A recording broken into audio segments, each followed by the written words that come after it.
Live episode of the Rocky Mountain Cigar Show here in the Smokin' Studios. Everybody, I have an absolutely fantastic guest on today. A really, really good friend of the show. Somebody that I've really cherished friendship. We don't talk as much as I'd like to, or maybe we talk too much for him. I don't know. We'll find that out. But he's become what I would consider to be a close friend, and somebody that's given a lot of support behind the show and has always been willing to talk and give advice when needed, when asked. So Alex Tavella coming on the show tonight is absolutely fantastic. But before we bring Alex on, this is kind of going to be a little bit. Oh my gosh, my freaking vacuum cleaner is in the way. Hold on, Jesus. Oh my gosh. See, everybody, I've been working nonstop to get the new studio up and running. I vacuumed the floor today just because Alex was coming. I wanted the floor to be all nice and clean. He's not in the studio. I just had a. Anyways, we're going to be redoing the main back banner. I'm going to be working with Abe. We've got hopefully some really cool designs coming in, and really excited to show that off, hopefully here in the next couple of months when that gets done. Without any further ado, because I've got really nothing else to talk about without bringing our guest in. So, Alex Tavella, the GOAT Tavella. How you What's up, doing, my good brother? brother? Listen, I just want to start off the bat and say, yes, I consider you a friend of mine. You are a friend. I just want to say that. I appreciate that. I appreciate through that. the years in doing this and being in this community, I've made many great friends, and I appreciate that from you and from this community as a whole.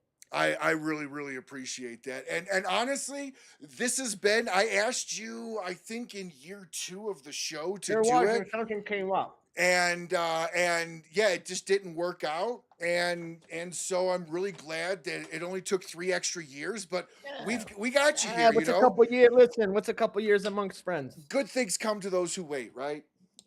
So, but anyways, Alex, you're here. So thank you so much. And I tell you what, dude, 5 years going into this, my 200th episode is literally, I'm off next week. We're not doing a show next week because of PCA. But then the week after, or no, next week I'm just taking it off because I've got something going on. And then the week after is PCA. I've got Mo Cason coming back on, the barbecue guy from last year. Nice, So we're doing a big RML or Red Meat Lovers Club cigars, Evan. It's not affiliated with Red Meat Lovers Club that Eben makes. It's Red Meat Lovers Cigars. And we're doing a really, really big giveaway. And then, dude, for the 200th episode, I've got like, I don't know, a lot so far in my notepad to give away. I was just calculating it up. So this has been just a lot of fun kind of doing the show. That's a big deal, bro. Honestly, It congratulations. is. It is. 200. I never thought I'd get to 10. Well, and that's what I was going to say. A lot of people don't like how hard were those first 10. And even when you look, you're like, God, what was I hate watching doing? them. I hate you. You hate them. I hate them. It's like going to look at your old Facebook posts back from 2010. You're like, what was I? And what the fuck did I say? That was stupid. Kind of like other people we know that post stupid things on Facebook. Yeah, stupid things happen, especially when liquor's involved. But anyways, I digress. No, I mean, my very first episode was with George Rico. Very first interview show, I should say, was with George Rico. So I've got 200 interview shows only, not including my cigar reviews when I used to do them.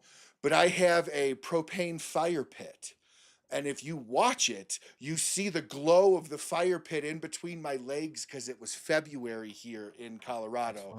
And I'm sitting there like this. I don't even know if I tasted the cigar. I was just so cold, but it was a lot of fun. Just trying to power through it. Right? And then I went to my serial killer shed because it looks literally like something out of Dexter. Like a kill room out of Dexter, and then moved in here. So it's been fun. We're handy kind of guys when it comes to smoking. You figure where there's a will, there's a way. Absolutely, man. So, Alex, always a question I have wondered with you is because I came into the smoking world about 5 years ago. I've been smoking cigars for a long time, but before smoking cigars every day, I was a cigarette smoker. I'm not shy from that. So I don't know how the fuck you and Abe got together, because you and Abe are like best of friends, and like, how did this happen? How did you meet Abe? I'll tell you, it's actually a funny story. So I met Abe probably not long after the Boynton store opened. Probably, I don't even know when that was, 2010, 2011. But I was a regular customer of Smokin' in Delray, which is a licensee store. Yep. Abe doesn't own that store. So I was good friends with Vinny, who owns the store. We were actually cigar shop friends from a previous shop before he, wound up opening Smokin' Delray. But I would spend time in Boynton, I would spend time in Delray, but I was working at the time, and I actually, again now, but I was working in healthcare, and I had a very weird schedule. So I would start working Friday at noon, and essentially I handled incoming phone calls for substance abuse and mental health clients who needed to get help. So I essentially manned the phone from Friday afternoon until Monday morning. I worked the entire weekend, but I was off Tuesday, Wednesday, and Thursday, which like sounds great, having 3 days off a week, only working 4, but everybody else is working on Tuesday, Wednesday, and Thursday. So I'm like off by myself. By yourself. You know what I mean? I'm like, okay, what am I going to do today? I guess I'll go hang at the cigar shop. Everybody else is working, and I can go hang with my friends. But back then, and especially when Boynton first opened, and before it got as busy as this was, and especially the website, Abe used to set up right in the back. And So like real quick, year wise, what year is this? We're probably talking 2012, 2013. Okay, so almost 14 years ago, 15 years ago. Yeah, almost 14 years ago. Yeah. So Abe used to work back where like we all sit at those 2 round tables. He would just have his laptop there, obviously, until it got Delray. Smokin' Delray is like a Cheers bar. Okay, it's old school. It's a Cheers bar. But he would be there, so we would just in hanging out, proximity, and being there, you get to know the guy, and we just became close, man. And obviously we got sons that are a year apart who they become good friends, so it just grew from there. And when the time came, circa 2018, I was making a change in life, and Abe was had just opened or redid the Smokin' West Palm store, took it from cigar shop to the lounge that it is now, and that's when I was making a change in life. The company I was working with went under, so I took some time off, and Abe had a opportunity. It wasn't, and it's funny. I'll tell the story. It wasn't really an opportunity in my life. I was a healthcare guy. I'm a spreadsheet guy. I'm an Excel guy. It's what I do. But it was something, right? Because I didn't know what I wanted to do. And even at the time, my agreement with Abe was like, look, if you want to do this, I just need you to give me 3 months. I got to get this store going. And look, if you're going to go back in your career, but if you're going to do it, I can't have you bail on me as soon as you get a job. And I understand that. I get that. Sure. You need a guy. So, and 3 months came, and I said, you know what? I can make a living here. I can make this work. Let's do it. Let's run with this. And that's what we did. 7 years later, that's what we did. So so how quickly then? So 7 years you were working there. So Abe for several years before. Yeah. So like I said, 2011, 2012, I didn't start working for Abe till literally December 2017. Okay. So there was 5 years before that of us were just friends hanging out, Sure. cigar shop. Yeah. Wow. But part of that, Abe was a guy even back then, because the company I was working for prior to the company I had a piece of, and I would go to Abe for advice, and and Abe is one thing about Abe. He's very open with advice and will talk, he'll talk to people. You know what I mean? Abe will sit and talk with you and let you hear your ideas. No, don't expect cushy. Don't expect cushy, and which is great. I love it.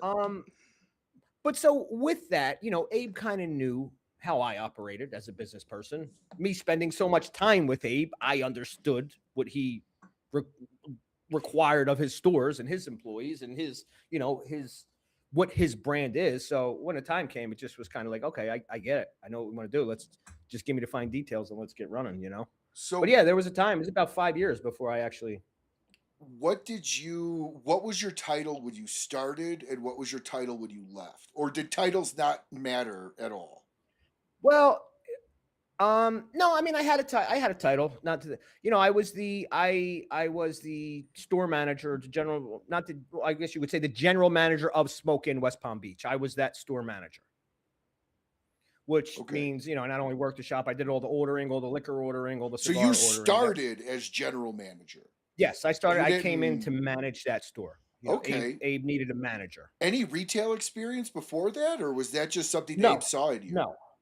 no. No retail experience, but management experience. I like I said, I worked in healthcare. I ran a department. I ran an admissions department. I ran half the facility really. So I'm very much an operations guy, and when you have that operations mind, you can kind of just move the details. Like I worked for a rehab, right? I worked for a drug rehab, and I kind of saw and I said, oh, this is very similar, but in a different way. In a rehab, I hire techs, right? My techs are the guys that are there. They're hands-on with the clients, taking care of them, getting their need, whatever they need. They're no different than my floor guys on the cigar floor, right? Taking care, sweeping ashtrays, Sure. cleaning up, getting guys cigars, helping them out. Same thing a tech does. But then I got the bartender, right? Well, what's a bartender? Bartender's nothing but a therapist that serves drinks anyway. This is, right? I was actually just talking about. So I have plenty of history with therapists. I know how to manage therapy. So it's just the details, but it's the same meat and potatoes. Whenever you start talking about managing people, it's just to find details that are different. So, did you know anything about the cigar world? Like, were you a cigar smoker Yeah, I was a big cigar. Yes. Okay. Absolutely. Okay. I was a big cigar guy. Because you met Abe though when you moved to Florida. What brought you to Florida? I was a piece of shit in Philly, and time to change my life. All right.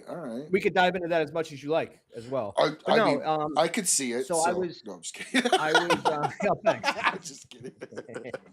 No, man. Yeah. So I was. It was 2009. I was 27 at the time, and at that point in my life was a big zero. I was 27. I literally spent half my adult life in jail at that point. On drugs, criminal, and I don't know. I just had this. I had a moment where it was like, dude, what are you doing? Like my father always used to say to me, you're going to wake up one day, you're going to be 40, and you're going to say, what the fuck happened? Where did 10, 20 years go? Right. And I don't know. I guess that's for some reason at 27 that finally resonated with me. And I had some friends that had come down here and just to get away from the city and, kind of got themselves together. So I took some advice from people. I listened to some people that were smarter than me because I didn't know what the fuck I was doing. And I said, hey, if you're telling me that this works and I got a shot of, doing something different with my life, I'm willing to do it. So that's what I did. I got out of Philly, came to Florida. I lived in a halfway house when I first got down here for 6 months. Really? Yeah. Yeah. I mean, and when I say a halfway, it's not, in Florida, there's a lot of, it's a recovery halfway house, not a like a coming out of jail type of halfway house. But yeah, I mean, I didn't have the luxury. I didn't have health insurance. I didn't have any money. I wasn't able to go to treatment. I kind of had to rough it out and just, do what I had to do. But I was in a do or die situation. I was, at least in my eyes, I was 27 and it was now or never. So yeah, Florida's the best move I ever made in my life, man. So yeah, I got here like 2009. That's where my cigar journey started. Like, I think I've had a cigar or two in Philly, but I was also on drugs. Who's smoking cigars on drugs? Maybe some of you do. That never really popped into my head as a thing to do while on drugs. Usually probably wouldn't. I mean, right. There's other things I could spend that $10 to $15 on a cigar on, Correct. No, so you moved down to Florida. Were you I don't know if I had heard you say, but were you married at the time this happened when you moved down to Florida? No. I was totally single, no kids, nothing. My life was a big zero. I had nothing. So it was an easy move because I didn't have anybody to take care of. I didn't have any responsibilities. I didn't have a job. I didn't have a real job in forever.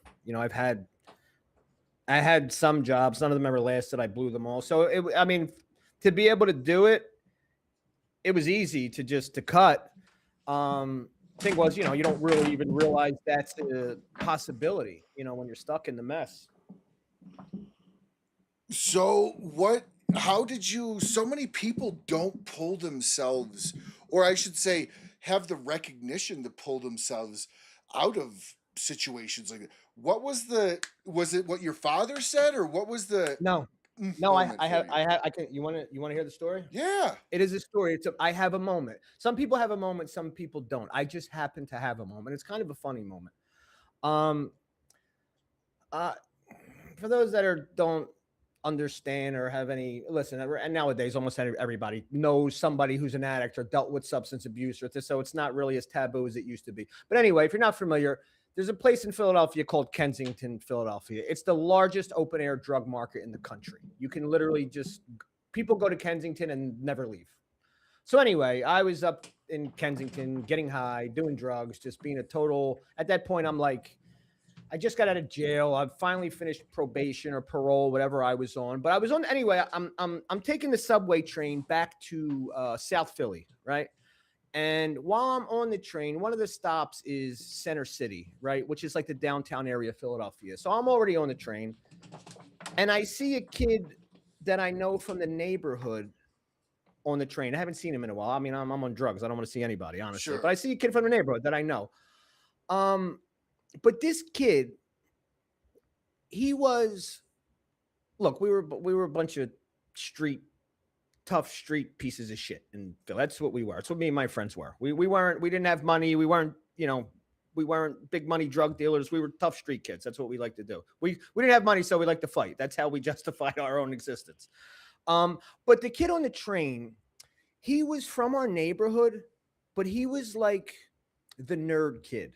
He was like he wasn't, but he was our nerd kid. Like you couldn't, you know what I mean? But he was our, but I'm sitting there and he's telling me, yeah, hey, how you doing? He's like, oh yeah, man, I just bought these properties, me and my dad, and I'm doing this. And I don't know why, but for some reason at that moment, I was just like, this is the kid we make fun of. What fucking balls this kid just told me about properties he's buying and he's doing things, he's renovating. I just came from copping heroin. I called it, I'm the fucking nerd, not this kid. And that was my moment. That I say this day. Listen, I still give him credit. David Rubin got me clean. Shout out to David Rubin. Honestly, that was my moment. For some reason, just him, it hit me and that's how it happens, man. And that's how it happens. Today, you just got to put the work. You know, that's the thing about getting clean and getting off drugs, getting off alcohol, getting off any habit. You only got to do one thing perfect. Just not do it. That's all you got to do. Just don't get high. Just don't have the drink.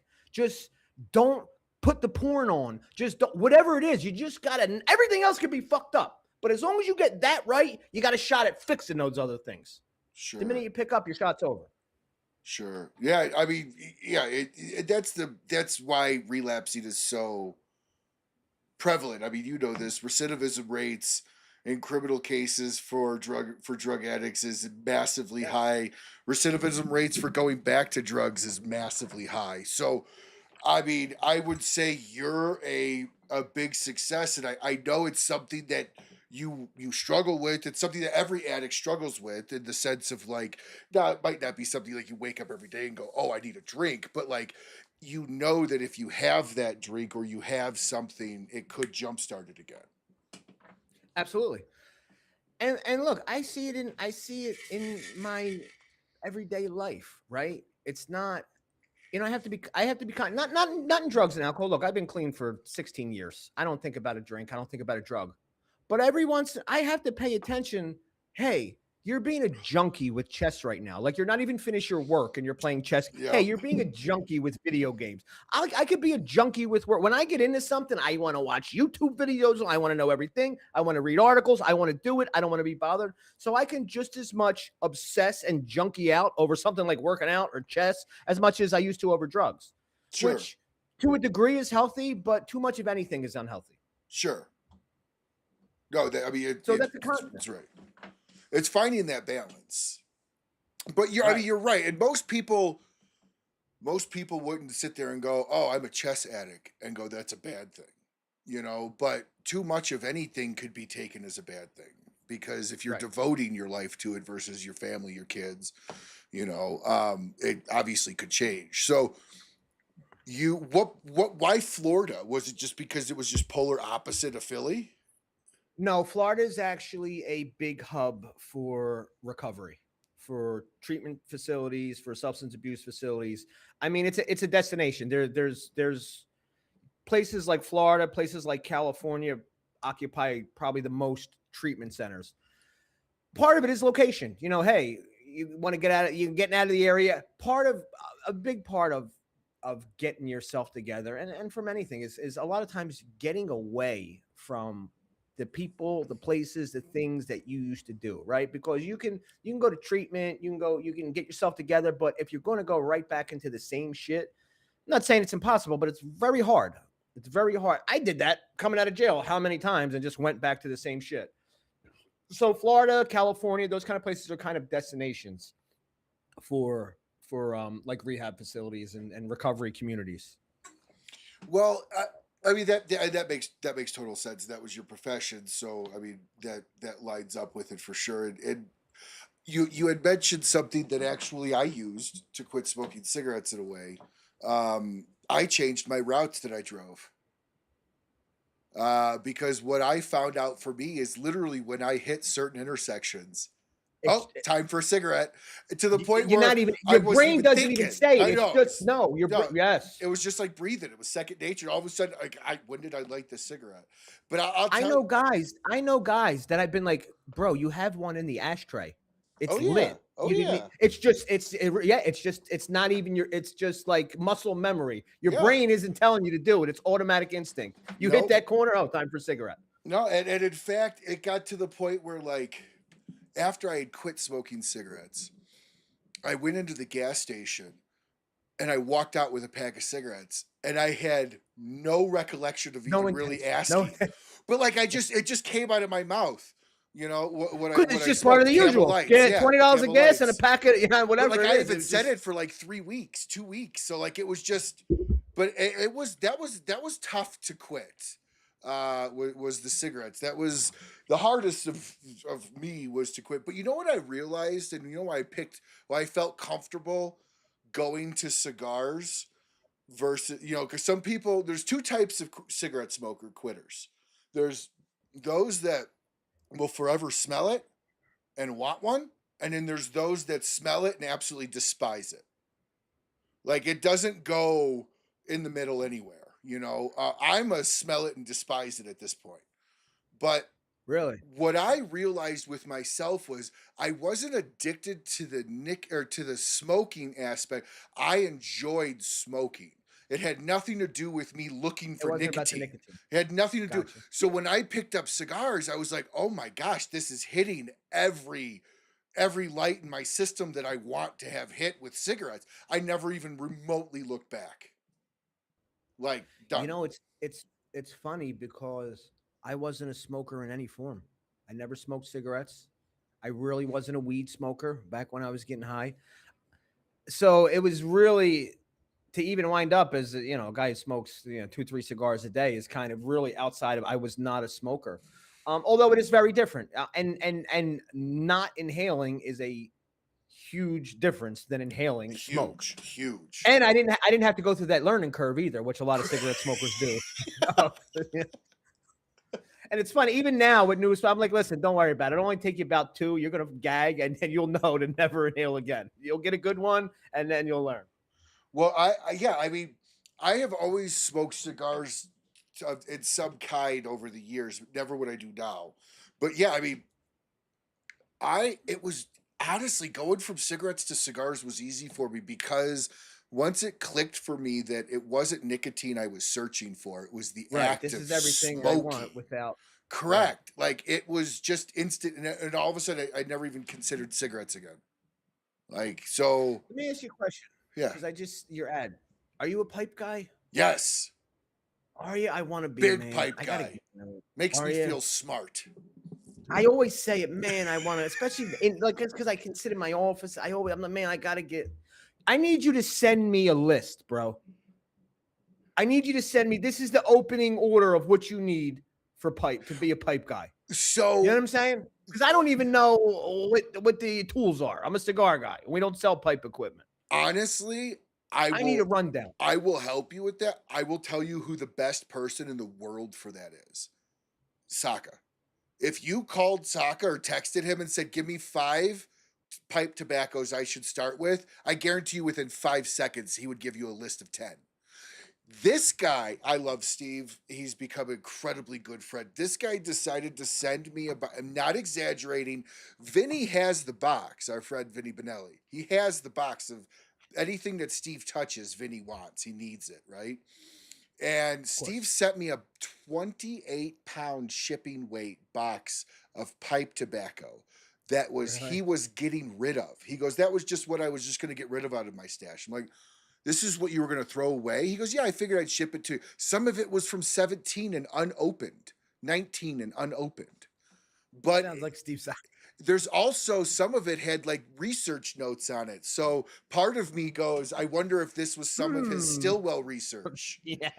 So that's where I was like, hey, Vinny, some of this has notes on it. So he goes, just send me the whole box. I'm sure. But yeah, I mean, he 28 pounds. I kept, I don't know, 10 tins out of it. But Steve's like, just throw away what you won't smoke. He goes, you'll never smoke that all in your lifetime. He goes, I'm not offended by nothing. But no, I really like pipes. You know what it is pipes, pipe tobacco and cigar tobacco, very little similarities. Cigar tobacco, even the mild of cigar tobacco, has some of a peppery note on the nose and the retro. I've got probably 20 jars, 30 jars of pipe tobacco over there. I can't name you a single one that gives off a pepperiness or a spiciness level.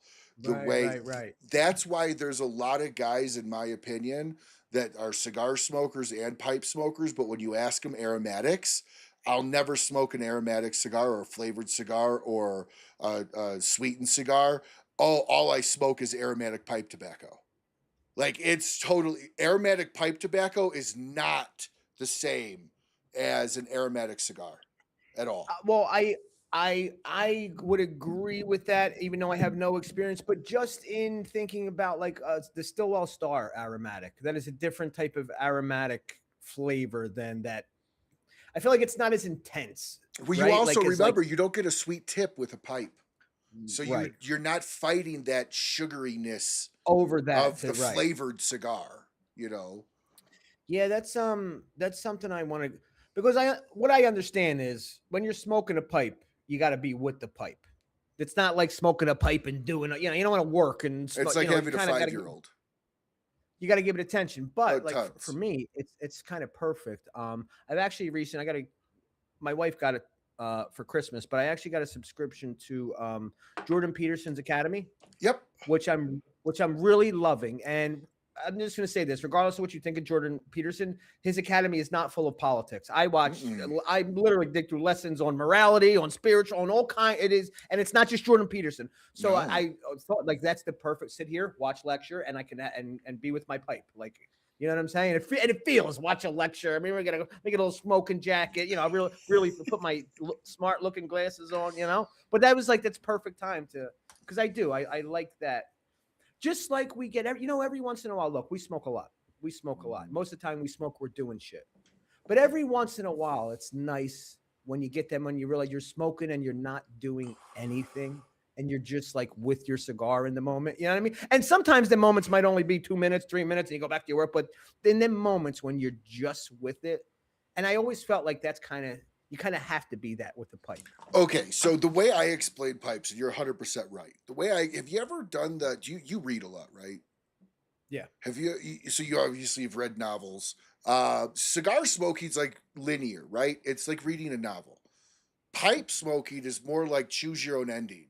those types of novels, because you're constantly playing with it. You're constantly lighting it or letting it just sit. You don't smoke it like you do. You might take 1 or 2 puffs and not touch it for 3 minutes. You know, Right. it's much more of like, choose how you want to complete this task, versus a cigar is light it, finish it.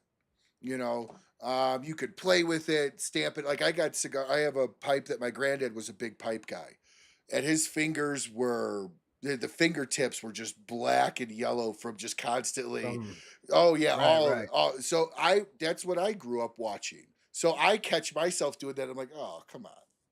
So I bought a tamp. So then you get Right. accessories. That's what you That's find out right. with a pipe, is you have accessories. That's what I'm saying. That's why I'm like, I don't want to die, because I don't know the list. I need the rundown of what the tools are. So, but no, it's fun. I would recommend it. So people always tell you that cigars force you to slow down, pipes force you to crawl. Sure. Now, can you add more to a pipe while So smoking? I wouldn't do that, but the Or beautiful can you add a little, like, can you add, like, here's my question, right? One of the problems is you smoke a cigar, right? All right, I smoked through a Toro. Ugh, I'm kind of not done, but I ain't got time for can you, like, put less in a pipe? Oh, that's the wonderful thing of a pipe. Once That's you what I get see. That's what I write. Like, I'm not done. Let me just add a little more. Yeah, let With me a show you. cigar, I'm like, fuck, I'm not done. But do I really want to light a whole other cigar? Am I going to finish it? Right. So So that's also the thing. That's like, yeah, I don't have to commit this is more my time to a whole other cigar. this is my favorite pipe. This is my whoop. This is my Bing Crosby. Absolutely my most favoriteest pipe. Nice. I just love the shape of it. Valence, it hangs nice. But Look, what you can do when you get good with it. So this is actually a pretty deep bowl. So just to kind of show you, it'll go down a little over my first knuckle, about like that.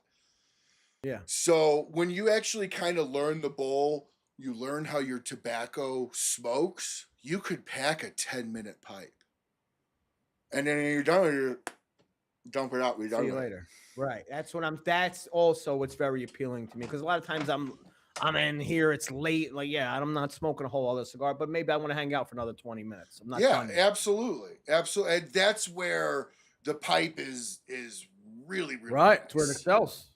And so you start to learn that you can actually have a, like you said, like a second round without needing like a full hour-long thing. Right. Full round. Right. I like that. I used to watch my granddad. He used to pack a pipe completely full, smoke it, let it go out, just relight it later. Like, that's the thing. Okay, so let me ask you about cigar etiquette, because something tells me you're kind of maybe like the way I am, but I could see you being different. I don't give a shit if the cigar's out. I'm lighting it again. I don't. How long? If I leave for 2 hours and come back, I'll relight it. No, I'm not. No, really? Even if you I'm not. are quarter way through it? A quarter way through a unicorn, you wouldn't relight it? No, you got about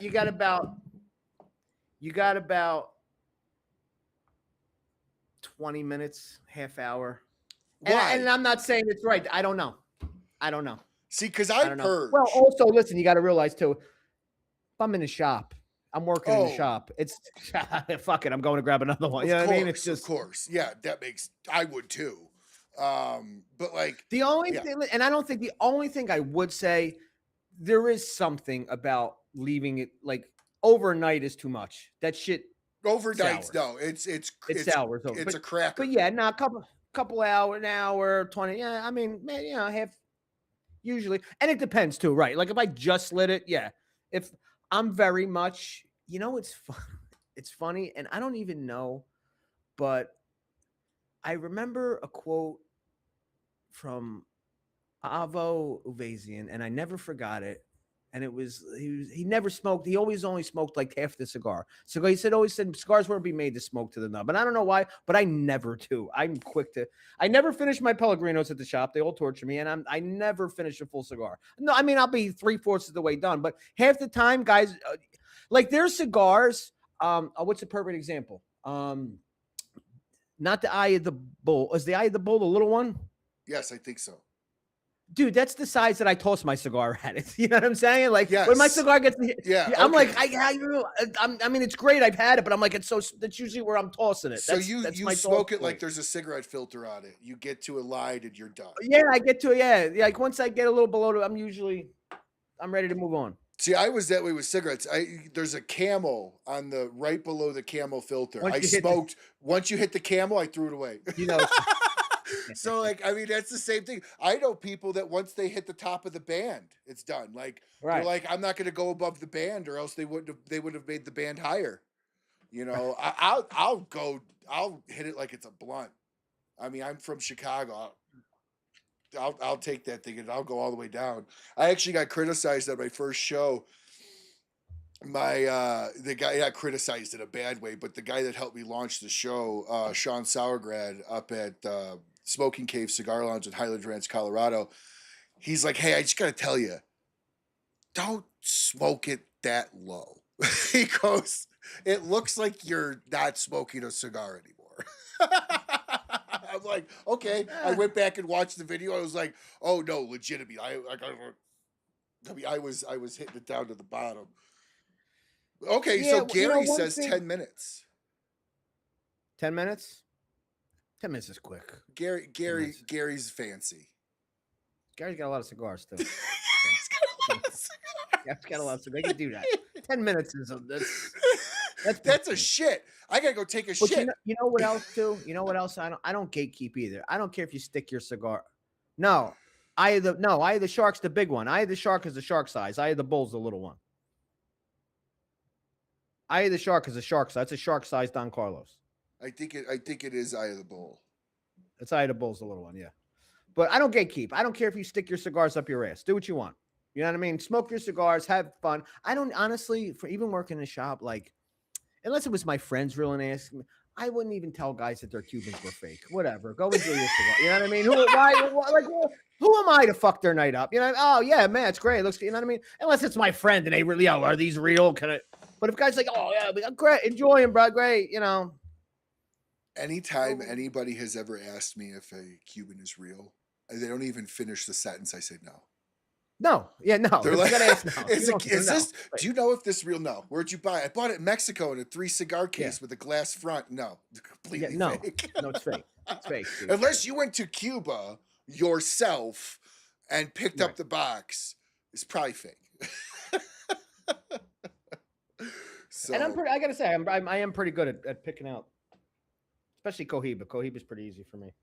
But most of the time, I'm like, yeah, why? Who am I? Why do I got? Oh, and then the other side is the guy might start arguing. No, it's not. It's real. I don't. I'm like, okay, dude, it's politics. Your squares and your Cohiba are triangles, but okay, again, smoke away. You know? Now it becomes politics. Instead of them asking you your opinion, they're arguing against it. Right. Okay. Yeah, it's real. Smoke it. So I think it's the dog hair hanging out the foot, but okay. Oh. You know, when what's his face over at Cigar Obsession, Brian used to do the send me your Cubans, and he would cut them open. Not a single one that he ever cut open was real.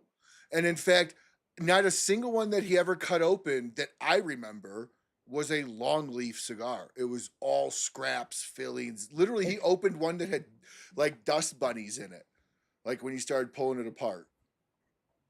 You know what I compare Cuban cigar rollers to? Post office workers. That's the type of service you're going to get.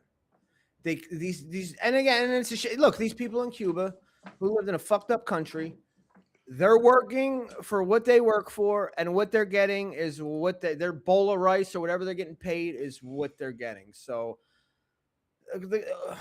even if you went to Cuba and bought a box of cigars, 10 of them are going to smoke like shit. Unfortunately. Oh, out of 11. Right, and that's going to get a real box, let alone 90% of the shit everybody buys is fake.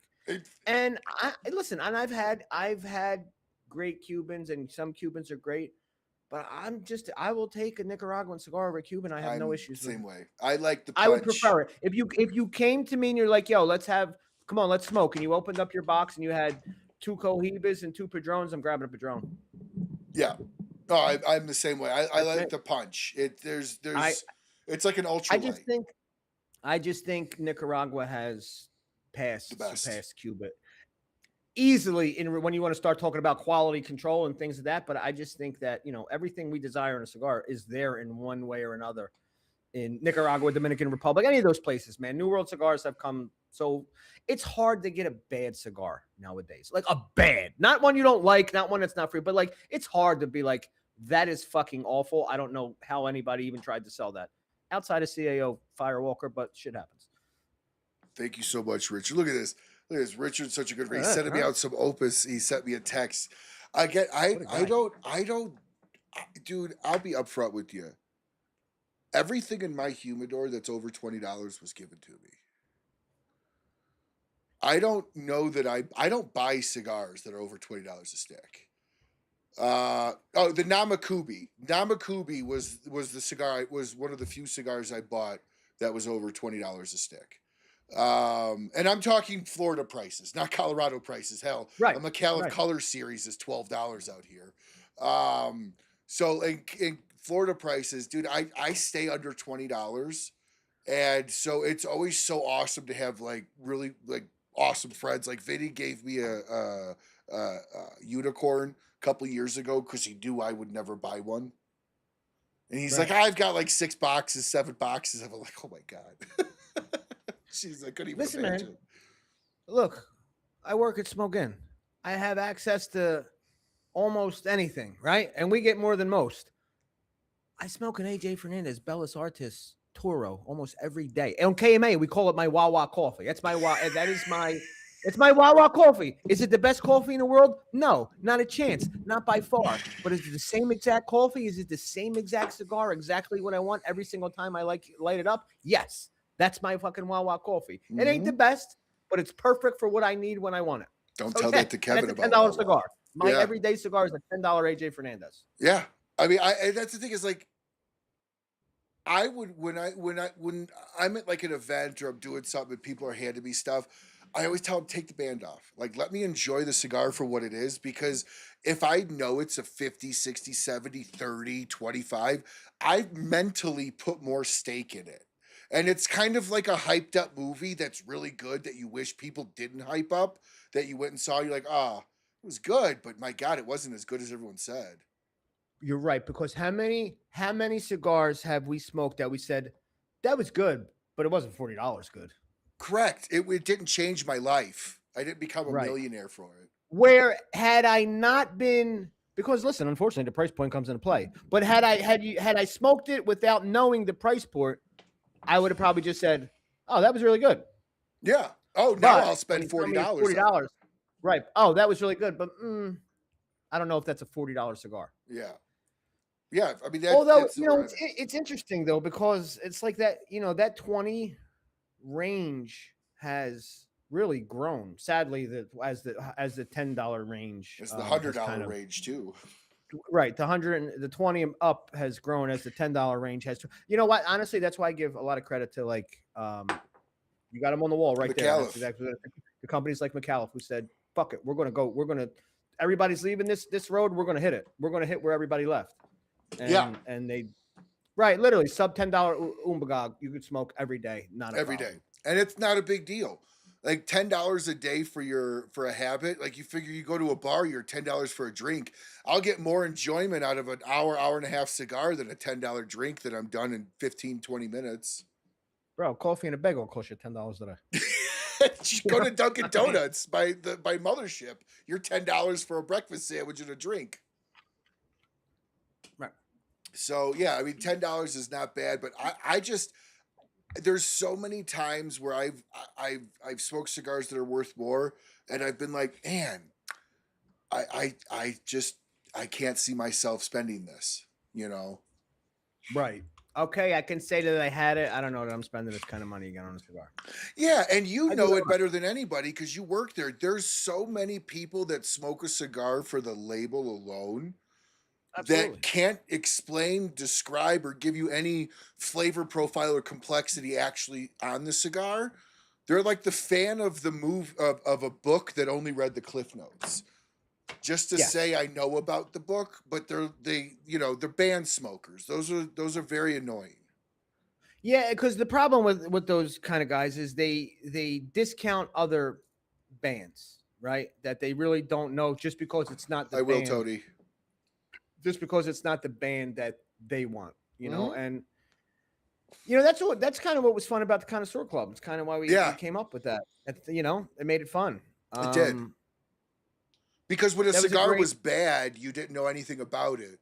And it could have been right. by one of your favorite It could blenders. have been a bad Steve Saka. It could have been a bad Correct. Raphael No Doubt, or it could have been a bad Gurkha. You didn't know, or it could have been a good Gurkha, and you didn't know. I was gonna say that but yeah, I mean that's it.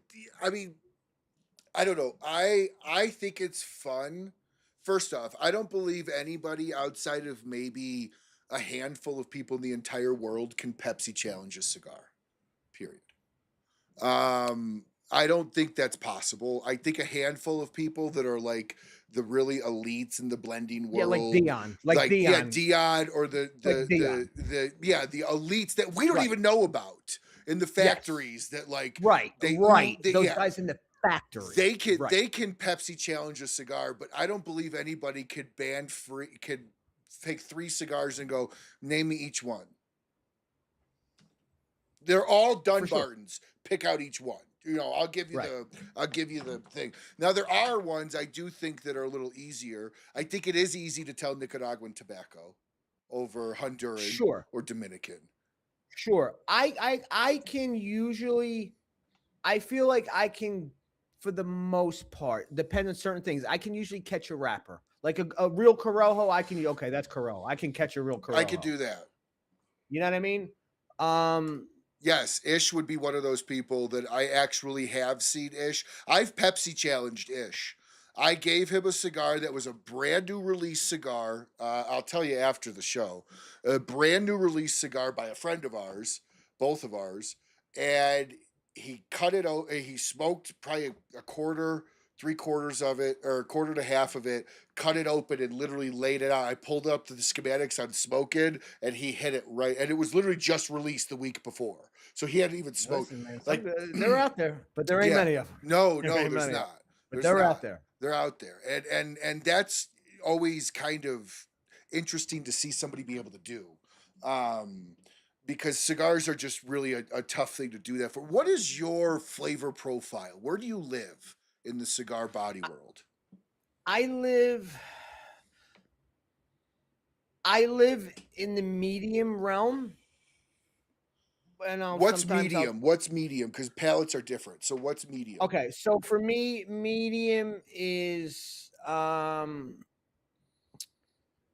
I'll give you like brand, right? Bellas Artes. I was just say that's a medium for you. Natural. I'm a natural. Even Padrones, right? I smoke the natural. I don't smoke Padron Maduro. Saka, I like darker, right? I'm a sin guy for Saka, so Sure. I usually live in the middle. But there's when I feel like obviously I smoke Padrones when I want some. There's no such thing as medium in a Padron, but I like to live in a world where the cigar doesn't overpower me, and because I'm active and because I don't, especially now, I don't eat a ton. I'm a little stricter with my diet. The nicotine can get me sometimes. It'll get me. Like sick or not sick, but sweats. But no, like it's 9:00. I'm probably gonna light a pork tenderloin in a little while. If I lit a Padron Exclusivo at 9:00, oh, I'm up till 2. No question. No question. I'm up till 2, 3:00 in the morning. Laying in bed, dead tired. 1 minute, my brain's racing. I'm thinking about everything I got to do for work tomorrow. And the next minute, I'm thinking about like starving kids in Africa. I'm all over the map. I'm wide awake. No, I have cigars. I'm like, no, that's a great cigar. I can't smoke that late. I'll be up all fucking night. Laranja Azulejo. I have a 7:00 cutoff for Laranja Azulejo. Anytime after that, I'm going to be fucking up. It's one of my. I'll smoke. Now, for me, it's different in that since I totally understand because you're like a lot of people. As a cigarette smoker, nicotine doesn't hit me anymore like it did. So, like, I can Right. go right to bed smoking an Azulejo. I mean, oftentimes I'll finish it. I always have Azulejo box in my humidor. I love them. I like that real strong, heavy. I've never done Coke before, but I like my nose to feel like it when I'm done with a cigar. I like that bird That little, yeah, you did it. You all the felt like way you up. did something. Yeah, right. You didn't, But you don't get the drip, so it's good, right? but here's what we can do. Here's what we can do. Okay, I got a box here. I got my daily picker. Let's see what's in Alex's daily picker, right? So we got a few Bellas Artis Maduro. Obviously, we keep Bellas Artis Natural. I always keep a stack of these. I love the Micallef black box press. That's the best size. I love the box press. Yes. They smoke Hands so down. much. And listen, not that the rounds are bad. The rounds are, but this is a different smoking experience than the round, and I love it. I agree. I would love for Abe to come out with a crayon box, a box press crayon box. Right, like a. What else we got? I'm big Tatuaje whore. I'm a Tatuaje whore, big Tatuaje guy. But that rounds out most of my daily shit. That's what I smoke daily. I mean, obviously I got the nice shit, Opus. But Padron, you know what all I that didn't shit, see but, though? No Connecticut's. I go back and forth.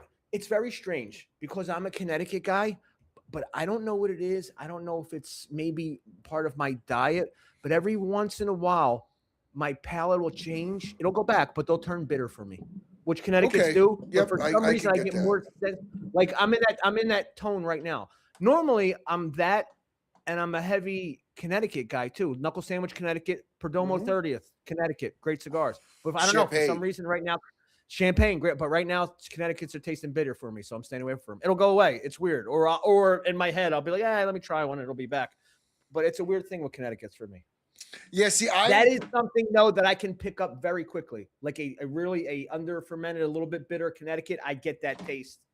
It's just something that hits me right away. I can taste when it has that bitterness. It hits me strong. So then you're not a Candela guy.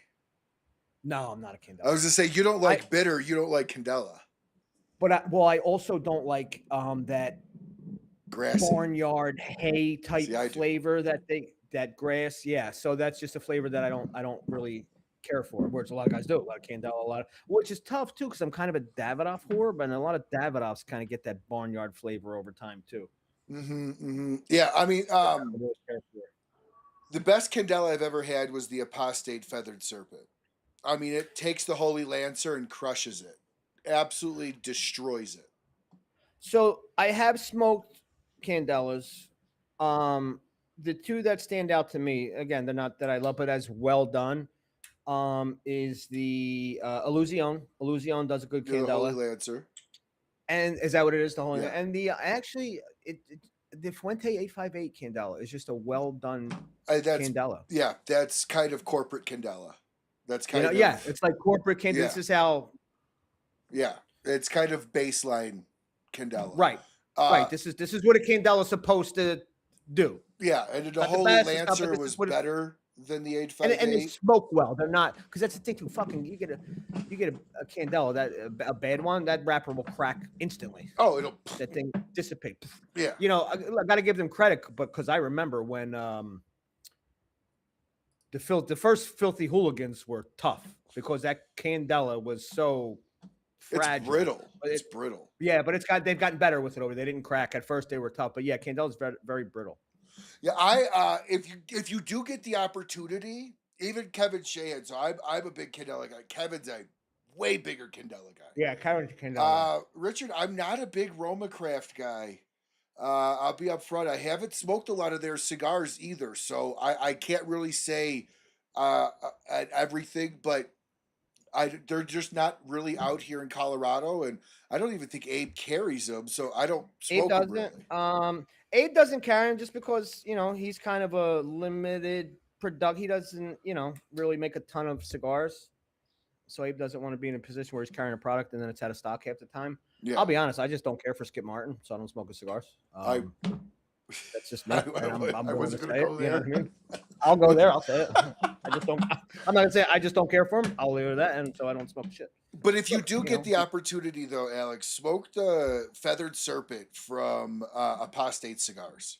Have you ever heard of Apostate? I have heard of Apostate. You know, I've actually recently I've had a couple lines that we don't carry. You know, that's one of the things. I'm a cigar shop guy, right? I go to Florida. But when I go to a shop that's not smoke in, I'm looking for shit we don't carry. You know what I mean? I'm not coming here to buy some shit I can buy at smoke in. You know what I mean? At an employee discount, I'm looking for shit.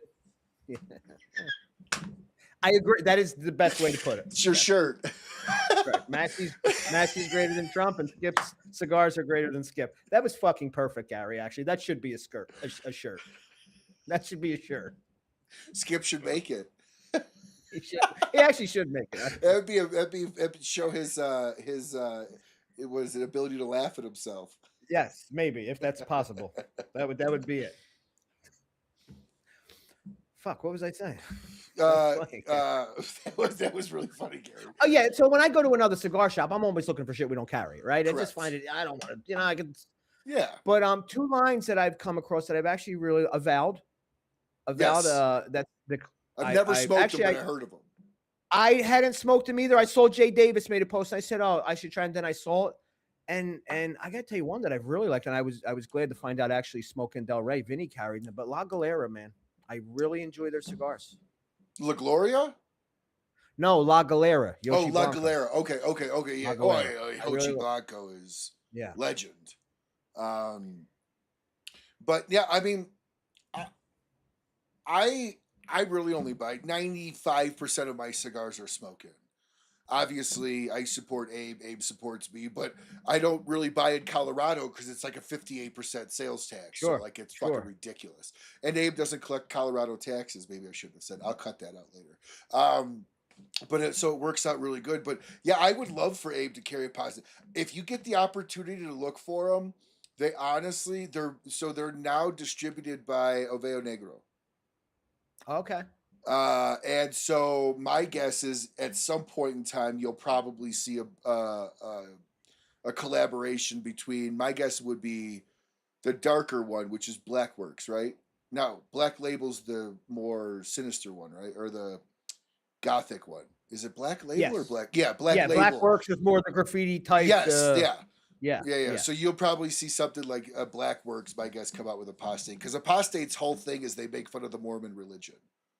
Oh, really? Oh, that's every Mormon symbol spells out apostate on their name. Really? So they took the church, which has 3 pillars, and if you actually pull up apostate, you'll see it.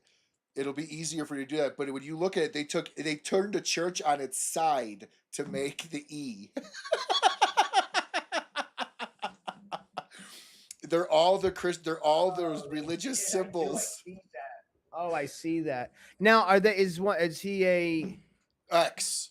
They both are. Is he a former? Yeah, and in fact, the cigar shop that they own in Salt Lake is called the Beehive, which is a Mormon symbol.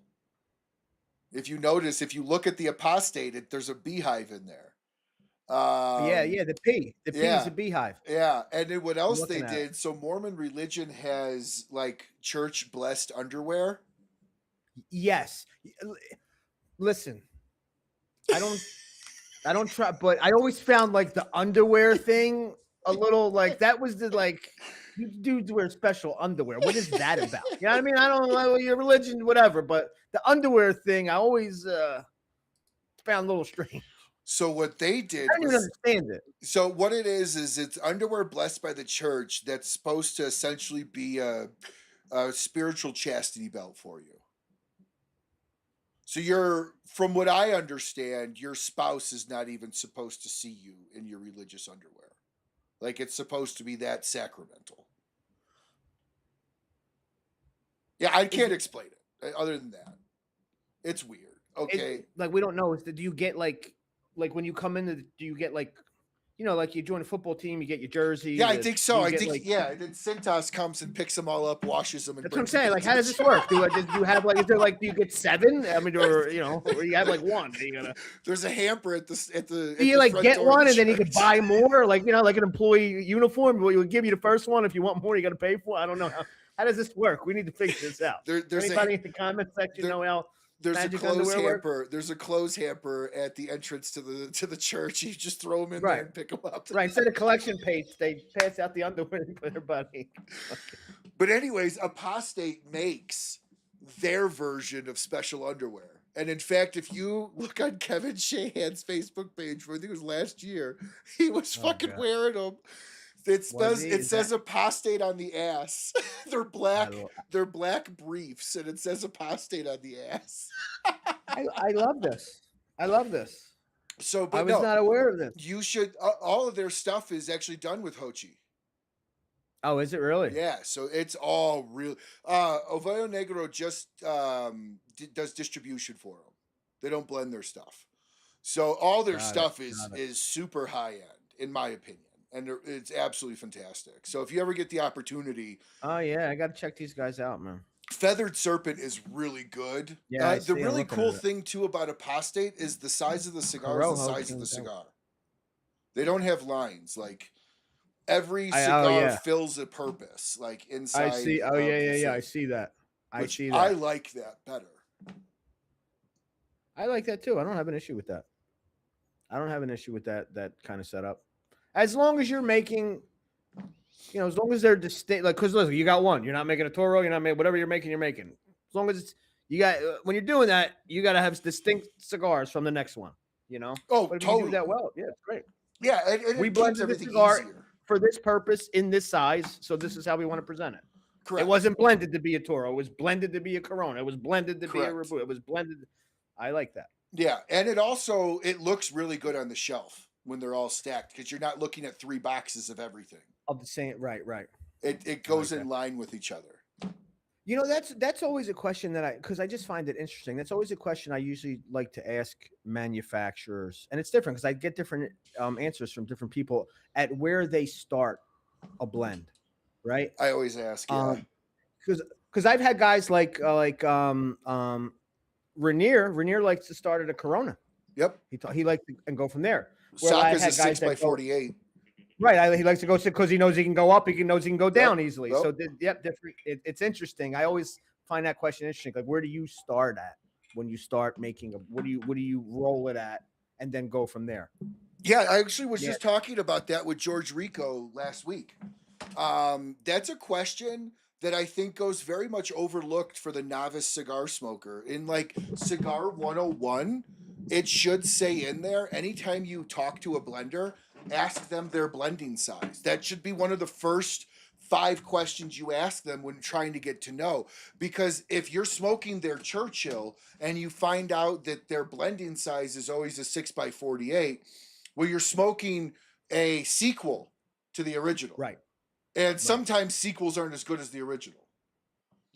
And so that's where I always like to start. Listen, you're probably smoking the trilogy. Because he went from 6x48 to 6x52 to 7x47 to get there. So, you're right.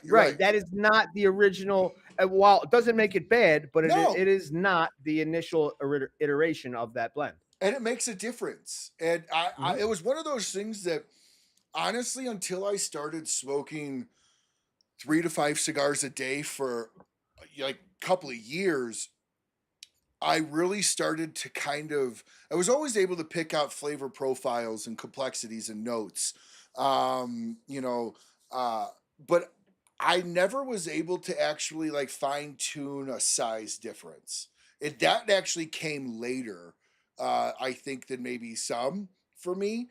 But now I can, if I smoke a lot of a Toro of a specific one and pick up a Robusto, I can see that they're connected, but there is a distinct difference. Sure. There's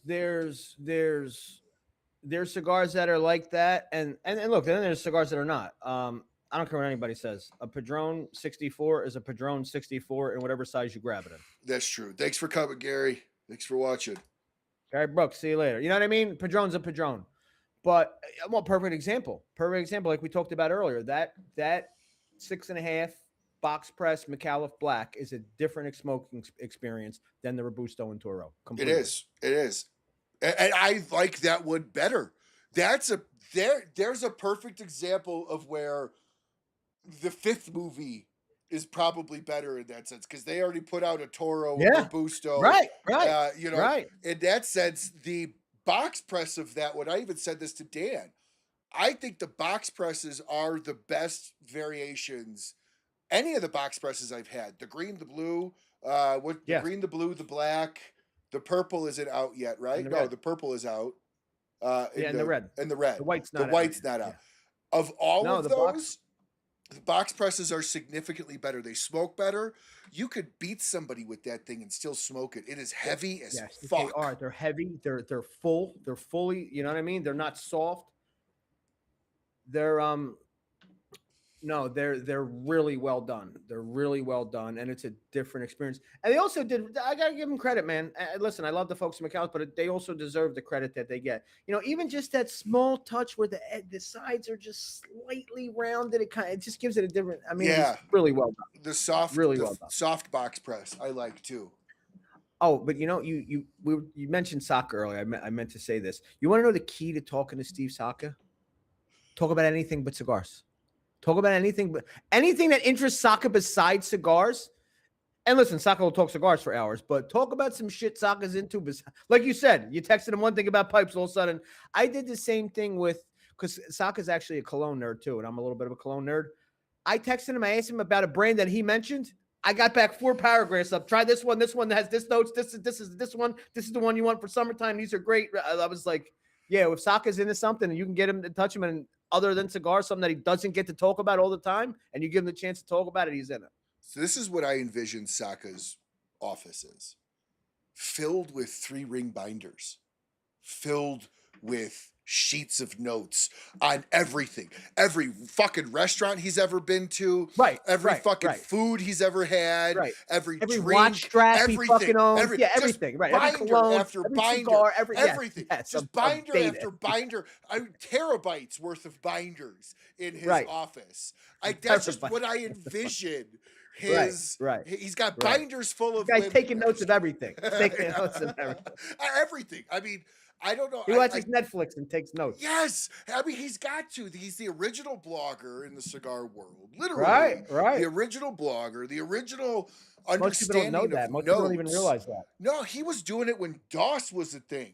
So he was over here doing freaking MS-DOS reviews. Right. On before, what was it? Word was even a thing. Right, and they were posting them on boards, chat boards. And so, like, I just envision Saka's office just being 40 years of notes. Right. I don't know, that's just me. Of all kinds of shit. I can see it. I can see all kinds of shit. So, Alex has got something on cologne. Let me go get my cologne binder. Right, and it's tabbed. It's tabbed. It's tabbed by brand, strong, absolutely. Alphabetical. And then country. Origin. Right. Does it have grist in it? Does it not? That type of thing, Absolutely. Ambergris, if anybody doesn't understand. Ambergris is whale vomit. And yes, it's in cologne, everybody. Deal with it. Yes. It's in the very expensive cologne. It's not in your... I was going to say, and also, it's not in your cheap cologne. It's not in your Hugo Boss. Right. But yeah, actually, Saka's he's a good guy for colognes. He's a big scent nerd, which makes sense. It falls right in line with, cigars. We enjoy cigars because of our senses, the taste, the smell, the environment. So, yeah, and what is it? Everybody always you smoke a cigar the way you eat your food, first with your eyes, then with your nose, and then with your mouth. And it's literally this. That's why cigars and bourbon. That's why cigars and liquor. It's why cigars and food go really well, and like cigarettes don't, because there's nothing in a cigarette that's enjoyable. But it's versus just a cigar. There's no way to complement a cigarette. Okay, so Tony over here is telling you to hit him up. He wants to talk to you about colognes. Oh, we got a cologne guy. I'm a little bit of a cologne connoisseur myself, but I will, Tony. I'm a big cologne guy. Oh, Tony, I told Juan I let Juan settle down for a week or so because, my God, was he a wild man at TGS. We're going to talk TGS too, but he was a fucking beast at TGS behind the drink counter. Absolute beast. Juan Cancel. Oh yeah, he was bartender. I barely got to So Tony, anytime somebody new comes on, not anytime, but sometimes when somebody new comes on, he'll ask for a signed box. No cigars in it. He doesn't ask for a cigar, just wants a signed box for his wall. So he had asked that when Juan came on, and it was literally a week before TGS. So I'm like, I'm going to give Juan like 2 weeks after TGS to kind of settle down because he's a busy guy. But he has been giving you your stuff, Tony, so you should be getting it out before too long. But yeah, no, that's a really cool thing, and that's always nice for guests to come out and go, yeah, I'll give him a signed box. Absolutely. And there's no intentions of him ever wanting the cigars in the box, so it works. But yeah. No, I love that. I am a lot of people like bitch about swag and things and the stuff, but look, I always say like that's cool. Get a signed box, save it, hang it up. Look, the thing that we enjoy, it disappears, right? Mm-hmm. I get it, I buy it, I smoke it, it's gone. All I got left is the swag, is the ashtray, is the lighter I got. You know what I mean? That's our keepsakes. The cigar isn't a keepsake. I'm going to smoke, and especially me personally. Look, I got a few things that, are old and aged. Some of them probably aged out. I'm not much of a saver, man. I'm a pig. I buy it to smoke. I want to fucking smoke it. I didn't buy it to look at it and let it sit. No, I want to smoke that shit. Maybe if it's that limited, I'll buy 2. I'm smoking fucking 1. Yeah. That's why they're there. For sure. So all I got left is the swag, is the shit, is the ashtray, is the trinket. That's what I got because I'm smoking my cigars. Oh, absolutely. I have nothing against people that save them and do that, and that's great for collectors. I'm not a collector. I'm a fucking smoker. I want that shit I'm gonna smoke. Even shit I said I was going to save, I wound up smoking it. Absolutely. And Travis Pappenheim, right? Yeah. So he told me, he sent me a couple Monte Cristo Epics. Those were expensive cigars to me, right? I think they're like $30 a piece. And then he sent me a special size, which was a limited run. And like 6 months later, I'm talking to him. He goes, "What'd you think of them?" I'm like, "I haven't smoked them yet." I'm like, he goes, "What?" I'm like, "I'm just letting them in." He goes, "What are you going to let them age for how long?" He goes, "They were aged already." He goes, "I sent them to you, fucker. Smoke them." And I'm like, "Why?" He goes, No. You could die tomorrow. And what I gave you was wasted. Smoke it. Right. So I've actually, I'll share with everybody. I haven't openly shared this before. Alex, you already know. Several people already know. My wife and I are going through a separation right now. So we're cordial. We're figuring it all out. But when that's over, it's not that I'm celebrating the marriage being over. I'm celebrating the process being over. If anybody's ever gone through a divorce, the process is awful. I have the anarchy when the process is over. And I'm not celebrating the end of my marriage. I'm celebrating the end of the process. You're selling. It's a finality, and it's a new page in life. Good, bad. And those are the moments. So I get that. And listen, amicable, not even when you're doing it, and we're okay. It's still a fucking process that sucks, kind of sucks, and it's a relief when it's over. So yeah, man, smoke that shit. It's over, and Yeah, absolutely. I started a new job, and I already smoked my new one on my first day at the job. So I've got that. But that's when I save my stuff. But you've had the ability to have almost everything in smoking's world. You've probably, is it safe to say, if it's worth having at smoking, you've had it, including the rare and age room? If it wasn't worth smoking, I had it. Okay. Including especially in the rare and aged. Including the rare and vintage room. And especially when I was managing the shop, I made it a point, even if it was some shit that I knew I wasn't going to like, because my job was, when Larry came walking the door, either to say, Larry, that's not for you, or Larry, try that. That's right up your alley. And the only way for me to do that was to fucking try everything came to the door. So that's just a habit I always have. I want to, because look, even, guys like you, guys will message me, "Hey, do you have that yet? It's leasing," and I'm telling them, "Yeah, good. That's not for you. That's going to be too strong for you. That's not in your wheelhouse." go for this. You know what I'm saying? So no, yeah, I basically tried everything and smoke it and beyond. What is the best thing you've ever had in the rare and vintage room? Because I'll be upfront with you, 99% of that room I just can't afford. The best cigar, and I've always said this, if you put a gun to my head and forced me to say that the best cigar I ever smoked, and they were in the smoking vintage room at the time, they're long gone, but it would be the Lido Gomez small batch number 3. Okay, I've heard of that cigar. Obviously, I've never tried it.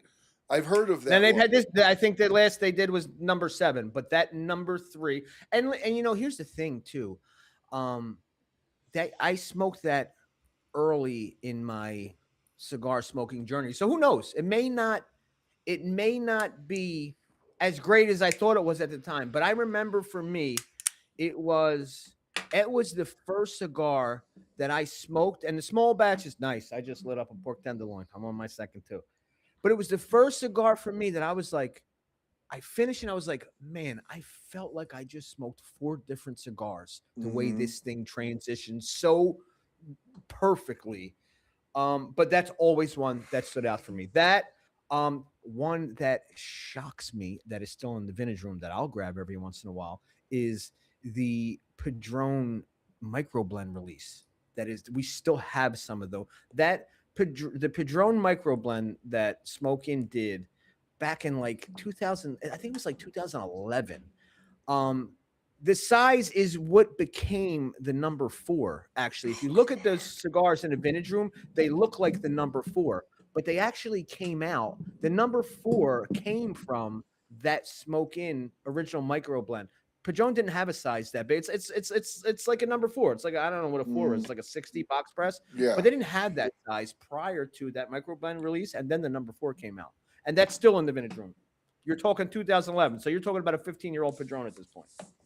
And what's that go for though? Because is that in the cubbies? That's in the cubbies? No, it's not in the cubbies, but I think it's like $35, something like that. Okay. Maybe $40, which is in Padron price range. You know what I mean? I can Family Reserve will cost you $35-$40. So it's not even that. Yeah, it's not even that. Like, you know, he marked them up insanely. I know another one of the fan favorites that's not there anymore. I don't know if it'll ever come back. You would know, is the Saka cubby one. Was it the 127? 127? Isn't that the Saka one that was in the cubbies in the rare and vintage? No. Yeah. Yes. The Dunbarton, the 127. Well, wasn't that the Smoke-In one? Yes. Because there was an exclusive Dunbarton in the cubbies. Yeah, there was. That was the 127 in a round that wasn't box press. I just don't know. Fuck it. Because I think he mentioned it, but he didn't. I don't know. I'll say sorry later. You're going to see Saka's experimental blends. I'm almost positive we talked about this. All those blends are coming back as the Steve Saka experimental lines. All those DTTEXs will be smoking exclusives. Correct, but is he gonna have the that round that 127 back? That I don't know. Seemed like that a fan I don't know. favorite. Those were the that only was one a fan gone favorite in the cubby holes all the time. So yeah, that I'm not sure. But I do know that the EXs are returning. Okay, so that's exciting. Absolutely. And I believe they'll be reasonably regular production. It's not like it's a one and done deal. The EXs, so. Well, you know, Steve's thing is, I don't know if you guys are gonna like. I don't know. I don't know. It's like, dude, Steve, we're past that point, bro. People are gonna buy him. My favorite. And look, it's like, dude, you got a good track record. We know you make some good cigars. You know, there's a couple companies that, I'll take a gamble on. I didn't smoke it, but he's got a good track record of making good cigars. You know what I mean? Oh, yeah, well, I talked to some companies that I'm like, I'll wait to see what somebody else says before I try it. There's people that blindly buy Steve Saka stuff, regardless of even buying one. They buy boxes of it. Yeah, but Steve's got the track record for that. So, you know, I can understand it. One of my favorite, I was talking to Steve before TGS, and he was telling you, we got these Calibras. He goes, I don't know if they're going to sell. We're going to, I don't know if anybody actually wants these things. They were fucking gone. Hour and a half, You hour know what's fucked 45 up? minutes. You know what's fucked up? I even said to myself, because I'm actually a Q Libre guy. I like Q I am Libres. too. I like I'm a to share 'em with Lancero friends. guy. I'm a Lancero guy. So I'm sitting on a box of Pulpo Q Libres. I'm waiting to crack with somebody. But I'm a Q Libre guy. I like, and I said to him, you know what? Fuck it. I'm gonna go buy them. I'm buying fucking one from. So I don't care. There's only one. And sure enough, I got busy. I came like, oh fuck, and they were gone. Oh, right. I'm pretty sure Dave said that they brought 100. They kept, I think, 60 for VIP and 40 for GA. And he said, like 30 minutes into VIP, the 60 were gone. 45 minutes in, and then like 40 minutes into general, they were gone. Steve was empty and relaxing like 2 hours after it started. Yeah, Steve needs to bring more. Steve shot himself in the foot. Steve could have probably sold another 50 to 100 boxes. Yeah, but he likes to have his I sell out. He likes selling out. Absolutely. That was one of the best shticks that he ever pulled on Abe, blaming Abe for bringing too many. And I got one extra box, please let me keep my title. Right. Of course it was gone. But I mean, so one of the things that and correct me if I'm wrong in this as far as your opinion, Steve's a very much a one-off. Steve kind of got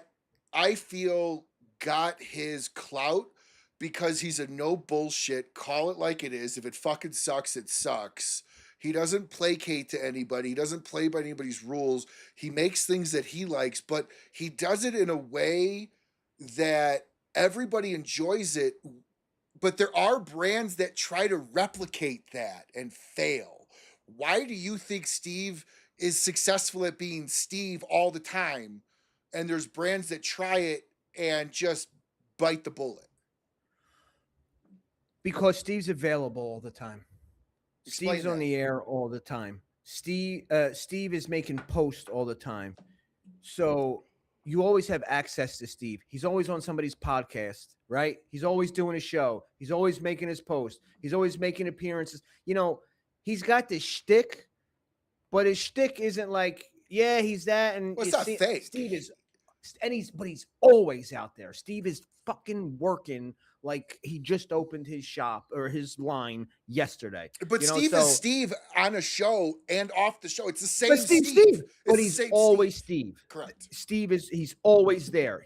Steve's fucking ever present. Saka's ever. I scroll through, I open up Facebook for 5 minutes. I'm going to run into a Steve Saka post. Dude, I remember one time I was rolling through Apple Podcasts. And I was looking at a mob podcast. It was literally like the Button Man, and it was like episode 72 with Steve Saka of them. I was like, what the fuck is this guy doing on a mob? I swear to God. That's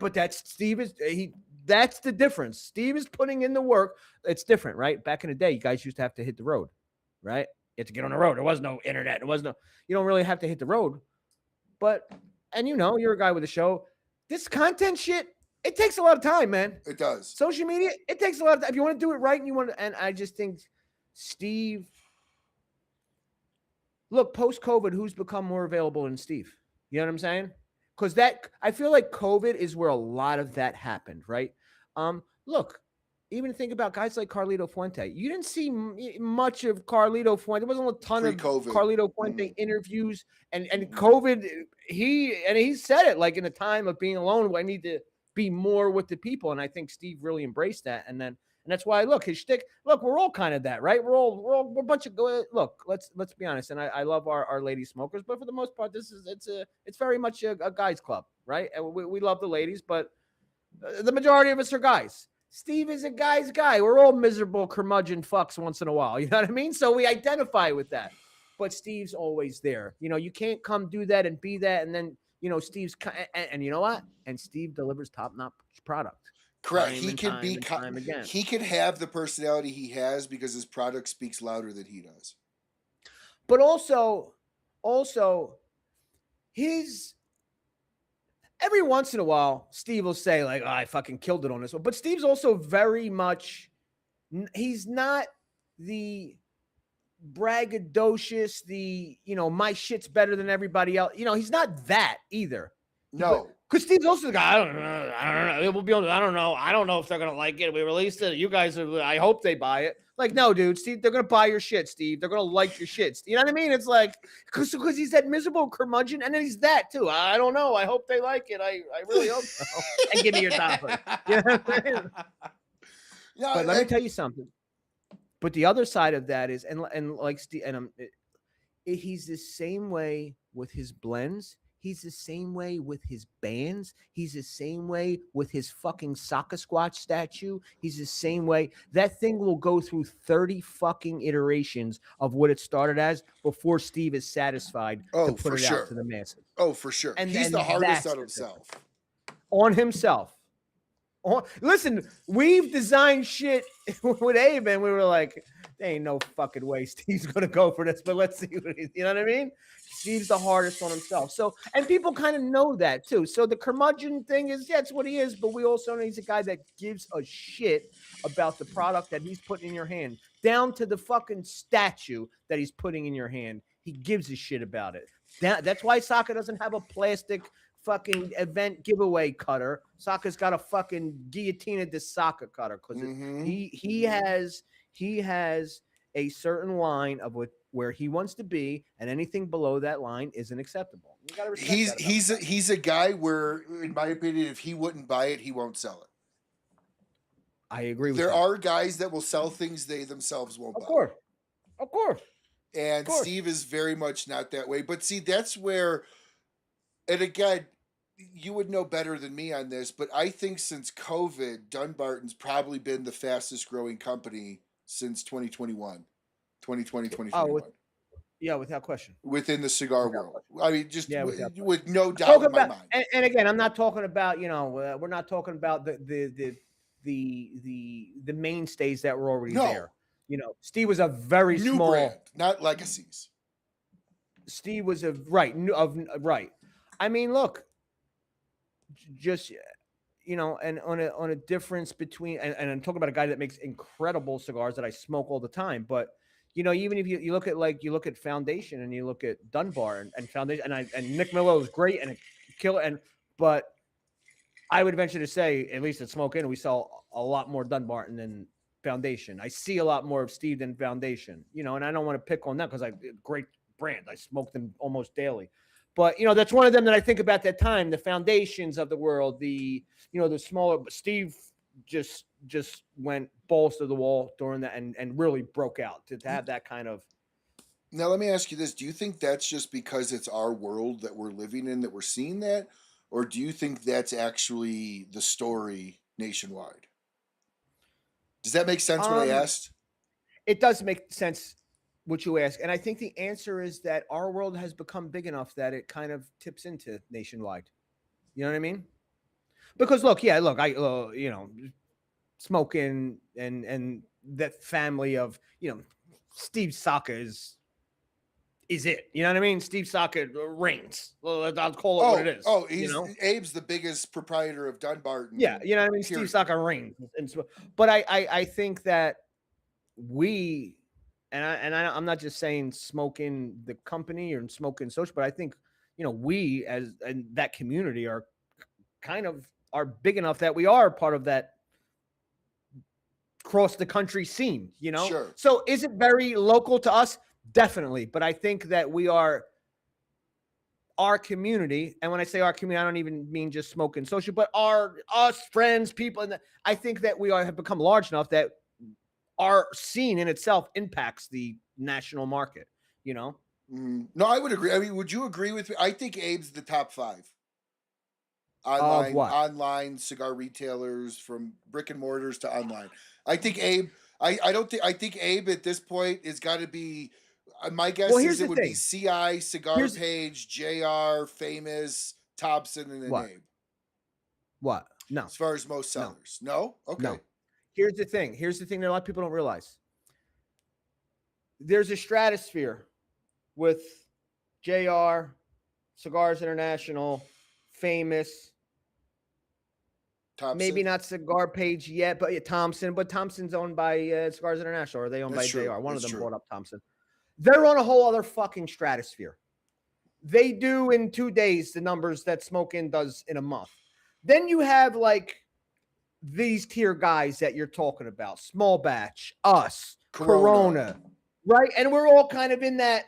But I mean, like, so, you know, Smoke Inn may be here and then that guy, but CI and M are up here somewhere. I mean, total different fucking universe. Yeah, but if you had to rate, we'll say top 10 overall, I would say Abe is definitely in the top I'm sure 10. we in that middle pack. We're in that middle pack. Yeah, we're not in that bottom. He's in the top 1 or 2. I would say Corona's probably the top of the small, of the start of that boutique online seller type deal, if we're going to call it something. And I think Abe would be a close second to Corona. I don't think anybody would surpass Abe or Corona. That's what I'm saying. That's that. You're right. And that's that tier. And then you have, but that other tier is like it's a whole other, literally, like they do in a day or two what Smoke Inn does in a month. That's just crazy. And the CI. So it's just, well, I mean, these are also, you know, the companies that have like built, you know, literally robotic machines in their warehouse. They have, you know, these CI's warehouse is like an Amazon warehouse. You know what I mean? It's not. I won't support CI. They're anti-gun. Are they? They're anti-Second Amendment. I've had several people tell me that their upper management is anti-Second Amendment. Really interesting. So I won't support CI. I won't support Cigar. I mean, I won't support them anyways because I go through Smoke Inn. But like, I do vote I do vote with my buddy a little bit on politics and guns. I don't stretch the argument with. If you're against guns, I don't support you. I'm a guy that can't own a gun, and I am a total 2A guy. I live in a state where we've got 4 military bases. I feel like they should have fire sales once a month. If you could drag it, tow it, drive it, or fly it home, it's yours. Listen, I always said ATF should be the name of a convenience store, not a fucking government agency. Yes. I'm gonna take a walk over to the alcohol, tobacco, and firearms store. And it should be one store. Yes, should be one store. I could buy my. If they ever abolish that shit and abolished it, I'm opening up ATF Market the next fucking day. That would be a hell of a store, man. I mean, you're talking about smoking cigars, buying a gun, getting a shooting range, and then afterwards having a glass of bourbon. I mean, that sounds like a great time, dude. Come on. So I want to I'm with you on that. Yeah, no, I don't. I carry a gun every day, at least one, sometimes 2, every day when my daughter is with me. My friend, I'll put it this way: my friends know if they see me running, I'm out, and they should run too, because I don't run unless I'm forced. Right. There's a reason. I play the Indiana Jones where the guy swinging the sword. He just like, that's me, you know. If I'm running, now, if I'm running, there's a reason. You might want to follow me. Absolutely. So I want to switch here.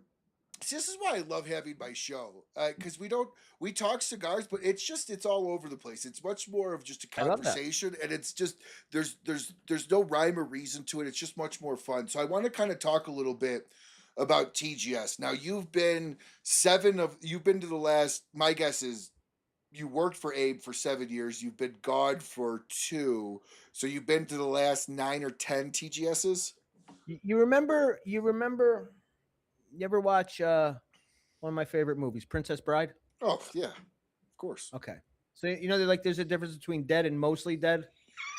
So I'm like mostly gone. I'm not gone from smoking. I'm mostly gone. I'm still in the mix a little bit. Alex still collects his 6-figure check. I obviously working there, I've been to all of them. And I think I had been to probably 3 or 4 prior. Okay, so you're about 13 or 14. Yeah, so I've been to quite a few, yeah. I mean the first one, I've gone. The first one that I went to is when it was the last Great Smoke in the West Palm Beach parking lot. That's how long ago it was. The West Palm Beach store. So that parking lot in the back, that's where actually it started over in the foyer in the front but that parking lot in the back of the West Palm Beach store, that was the second home of the Great Smoke. Was that where the bull riding thing was, where the guy fell off all drunk?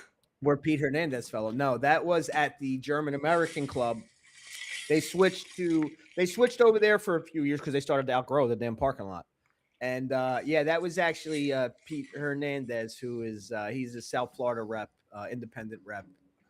Like he's our Tatuaje rep right now. But Pete's a great guy. I love Pete. We talk all the time. But yeah, that was hysterical. So yeah, I've been to quite a few. The German club was a great venue. We only were there for like 2 years. There was an issue with the smoking. Whatever happened, they changed the rules, and luckily they found the fairgrounds. Well, we found the fairground. I was part of that, and it just worked, you know. And you know, got to give credit to the fairgrounds too, because look, for as massive as the Great Smoke is for us as a cigar event, that's fucking peanuts for the fairgrounds. I mean, these guys do Barrett Jackson. They do the circus. They do the carnival. 20,000, yeah. This is a cake weekend for them, for us. Oh yeah. So, but it's nice because it's really not that big a deal that they really, you know, they like the event. They like having us. So we got to. Other than the confetti, they love the event. So, but yeah, I've been to a few. I've been to quite a few. What is the biggest thing you've seen differentiator from the first one you went to now, outside of size and maybe planning? I'll tell you, and it's not a logistics thing, and this is really just a true statement. I'm not trying. The family reunion that the Great Smoke has become, yes, is such a different thing, and it just, it wasn't a thing back then because that community had to be built. You know what I'm saying? Sure. That community had to be built, and think about it. You know, back then, you know, there wasn't fucking 500 people flying in from out of town. The Great Smoke was cigar event, essentially local. It was you know, there was people that come in and listen. Seth Tommy Callahan, he's been coming from Israel for years, and even when he lived here. But the family reunion that happens at the Great Smoke every year is it's a newer, well, look, Smoke and Social and our interaction with our, you know, we've all kind of bonded over through that COVID. That is it's an aspect of the event. Like, it's a true aspect of the event. Oh man, Ryan's coming. Who's you coming? Oh, this guy, they're coming. This one's coming. Yeah, they got an Airbnb. My guy's from Jersey. You know, and even for you guys, like, we don't get to, but you get to see people you haven't seen all year. You know what I'm saying? It's not just like we get to see all you guys. You get to see people that you've talked to online or sat in a whereby where we finally all get together. That aspect is a newer aspect. It's fucking great. You know, it's great. No, I and one of the people that we both love, your little buddy over here, Steve Toth. I got to ask you, did you draw on the back of his head? Is that I did real? Not. So was that Steve, you that drew that? I did not think that, but I have to give Steve credit, and I appreciate Steve. Steve tortures me about something, and he's right too. So Steve and I, that picture on his head, Steve had this same. You could probably see. You see this? Can you see that? Yes. That big giant lump on the back of my head. It's just soft tissue. I don't know what it is. It ain't killing me. It hasn't killed me in 43 years. I really don't want to fuck with it, even though I should. For the most part, it's on the back of my head, so I forget it's even there. I don't see it. But Steve had one, and he keeps torturing. He's like, man, you just need to go get it removed. You never know. Shit could be, get it. And that's what the thing is. So when he got his removed, they drew on it. So that's why every time he posts, he's like, your little buddy, take care of your little buddy. So thank you, Steve. I was trying to figure out what I was like. Yeah, when the little buddy is, when he posted that picture, my knowledge.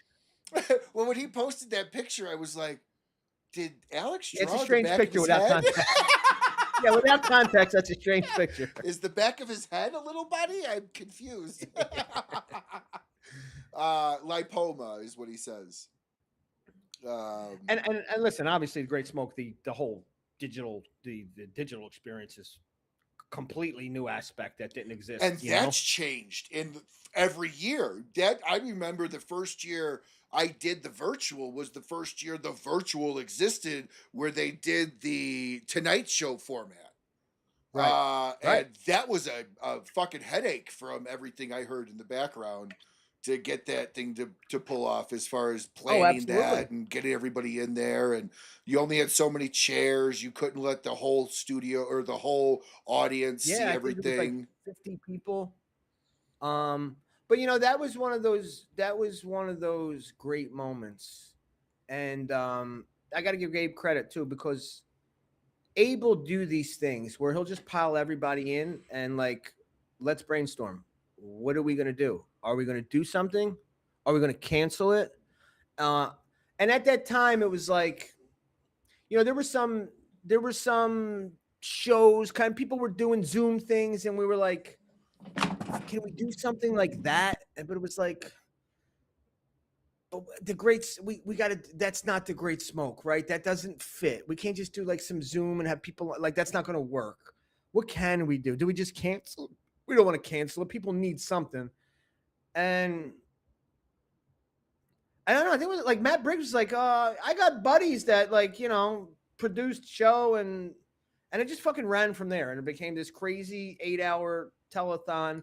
Then honestly, and look, it's easy to say, because I was a part of it, but like, that was something people needed at that time. Oh, shit totally. was weird. We forget, shit was fucking weird back then. We needed something like that.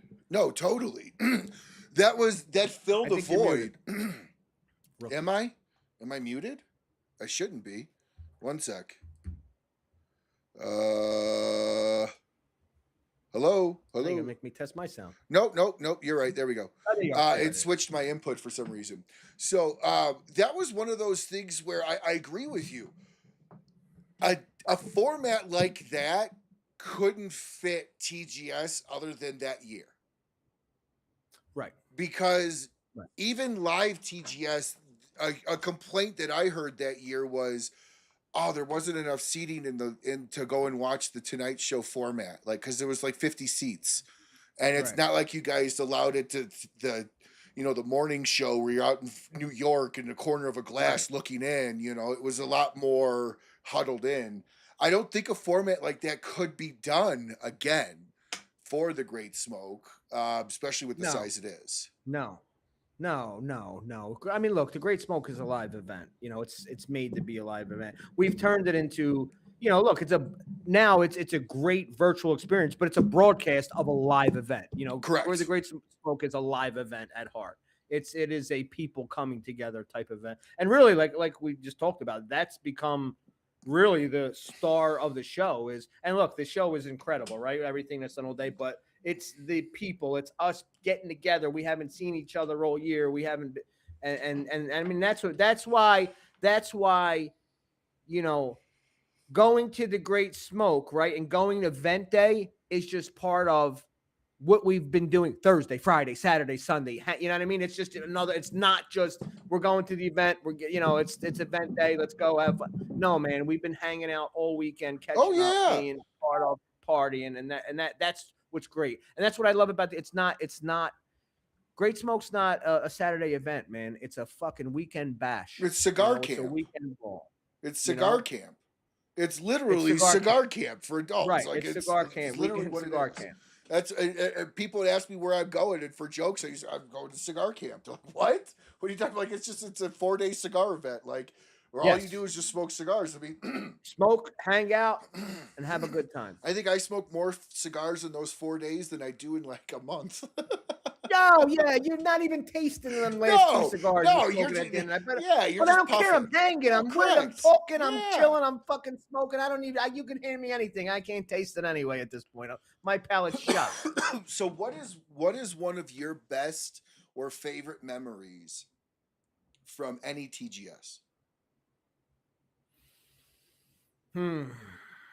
So, I have a couple. Let me. Bull Ride was one because I was there. Favorite TGS. All right. On the sentimental side, Abe's daughter and Alan Goldfarb playing during the virtual when they played. I don't even remember what song it was they did, but when they did that set together, that's just one of those things where you're like, you feel good for your friend. You know what I'm saying? Like. Yeah, and I remember even when they were playing, like I wasn't even really paying attention to them, but I remember looking at Abe, and I remember looking at Abe's father, Petra's grandfather, and just seeing them, and I'm like, what a great moment for these people. You know what I mean? What a great moment for see this your daughter up there, your granddaughter up there. That's always a moment. That's always a moment that sticks out with me on the sentimental side. It's just one of those things where you get to like be happy for your friend in the moment. You know what I'm saying? Sure. I love that. God, what other moments are there of the problem with the Great Smoke is I'm working mode. Most of my moments are like after the fact, hanging out. You know, I'm nonstop. But let me think. Great moments. That's a good question. You know, because I'm trying not to think of just like, you know, the interviews or this or things, but I don't know, man. It's really like for me because I'm working the event, so I barely even see the interviews. The Great Smoke for me, just because of what I have to do during that time, it's those in between times that are the best for me. It's Thursday night, it's Friday night, it's after party, after the fact that, you know, for me, that's my time to be able to come kick it with the people. That's what I love. You know, look, the Great Smoke is there's memories every year, right? We got great interviews. People are there, you know, the guys like Steve Saka who will sit outside even after the place is closed. He'll sit outside with you till 3 o'clock. He was dragging his own chair from table to table, dragging his own chair from table to table. And listen, I know we talk about that, but look, I got to give Steve credit. He's out there, but it's not just, you know, Steve might be sitting at once. Terrence Riley's hanging out with the guys at another table. Kevin from Rockefeller's at this table. Everybody's, you know, I love that part. I love because I just don't get to experience much of the show. I'm running around like a lunatic, but I love that. I love that after the fact. I love that in between. It's the personal time for me, man, because I don't get to see you guys all the time. You know? Oh yeah. Now, for me, one of the things that I've loved is the celebrities that show up. But I just got to say, this is not to talk about anything other than literally just this. I gotta say, my favorite celebrity so far that I've met that's like ultra would be with the fact that Knowles stayed all day. Now I get it. Knowles is not as big as Guy. Guy was there until they sold out, which I think was like an hour and a half. But I loved the fact, and Leon Searcy was there all day. I loved that because like that shows. Now again, Guy's different. Guy's just very, very busy, and I'm sure he would love to be there all day. I'm not saying that he wouldn't. No, I need people to understand that. Guy Fieri doesn't leave because he wants to. Correct. I watched Guy Fieri stand in one spot. I watched him at La Zona Paluna. I watched him stand in one spot for 3 hours and take pictures with every single person and sign every fucking single box there. Guy Fieri leaves because he has to. Correct. Believe me, Guy Fieri would love nothing else than to hang at a fucking cigar event. And because like Michael Knowles, I have to give both those guys credit. They are real fucking cigar smokers. They're not celebrities that slap some fucking their name on some brand. These guys are real cigar smokers. Guy Fieri would love to sit at the Great Smoke and fucking smoke cigars all day. That guy's busy. One year we were trying to figure out how to fucking he was like, did they have a place to land a helicopter so I can get there? I mean, honest to God, I'm not exaggerating. You know, that was 2 years. That was 2 years ago. Yeah. Same thing with Michael Knowles, man. I don't give a fuck what you think about his politics, right? And again, and this is a guy who literally needs security for his own safety. He had security there. This is a guy who can just as easily be assassinated for his political views. He had security there. Of course he did. He has to. Yeah. But he's also a guy who has a good time when he's there. He enjoys it. He's authentic. He's a cigar guy. When we have him on KMA, he's like, "This is great." I told my wife I had to work this morning. Oh yeah, I got 2 hours with him. Guy. I got 2 hours with him. At the end of the day, dude, listen, man. Look, I'm a conservative guy, right? I have my own political. Most people don't agree with my political views. I land very much on a strange side. My conservative friends think I'm too liberal. My liberal friends think I'm too conservative, right? Everybody hates my politics. When I'm smoking a cigar, I don't give a shit what your politics. No. I don't give a shit. I don't care. No, not and you know what? And I don't judge people their own, like a full person. You can't judge a full person based on their politics. No, okay? Considering Michael Knowles was there as Michael Knowles of Mayflower, he wasn't there as Michael Knowles of Michael Knowles Show. I don't give a fuck if he was Michael Knowles from the Michael Knowles. If Michael Knowles is there, and we ain't talking about the Michaels now, we're hanging out, smoking a cigar. I'm smoking a cigar with Michael. Well, dude, I don't give a fuck what you know what I'm saying? When I got him, so I ran across the president of Daily Wire Consumables, which essentially is the main person that sells the Mayflower cigars, because Mayflower is a Daily Wire product. It's owned by Daily Wire. And so that when I was getting that show set up, I was I'll tell you, waiting. and Abe will say, I reached out for that brand. I made the call. Abe wasn't even involved until. Well, I know you and I was like, yo, I'm going to go for this. You and I originally talked, and I was like, I would love to get Knowles on. You were like, I would love to have gotten Knowles a sponsorship before fucking Thompson. You've had what's the name? Prager.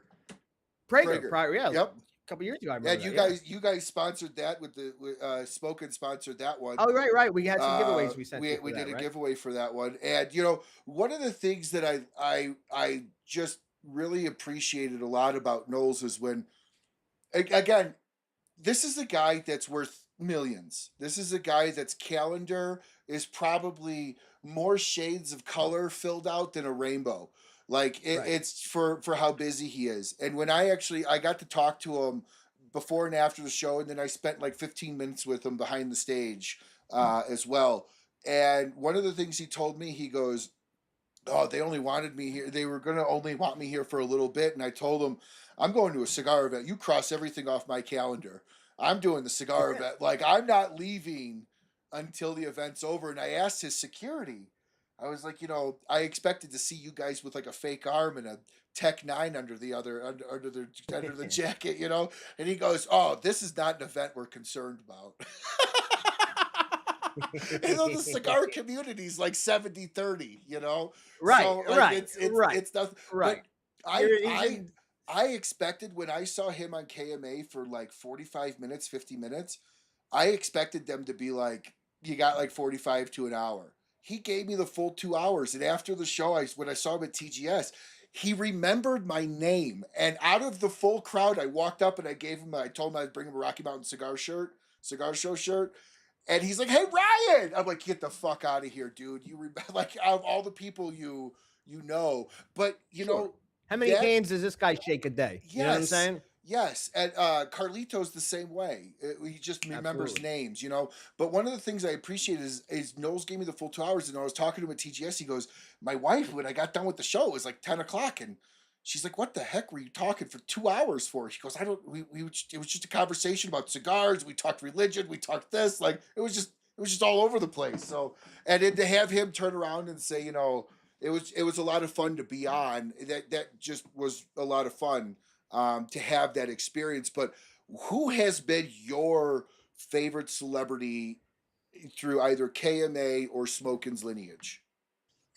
Because you guys have had a lot. We've had a lot, and I've actually had quite a few come in through the West Palm store. I got one here, Dasher, for you. Throw that out. You could have sent that in the group chat.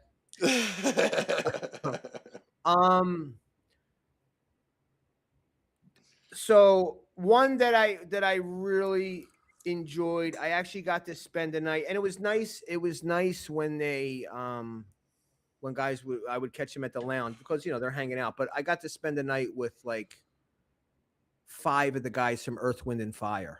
They came to the shop like after they did a show. Like that was, you know, and that was cool. That was cool for me. You know what I mean? To be able to.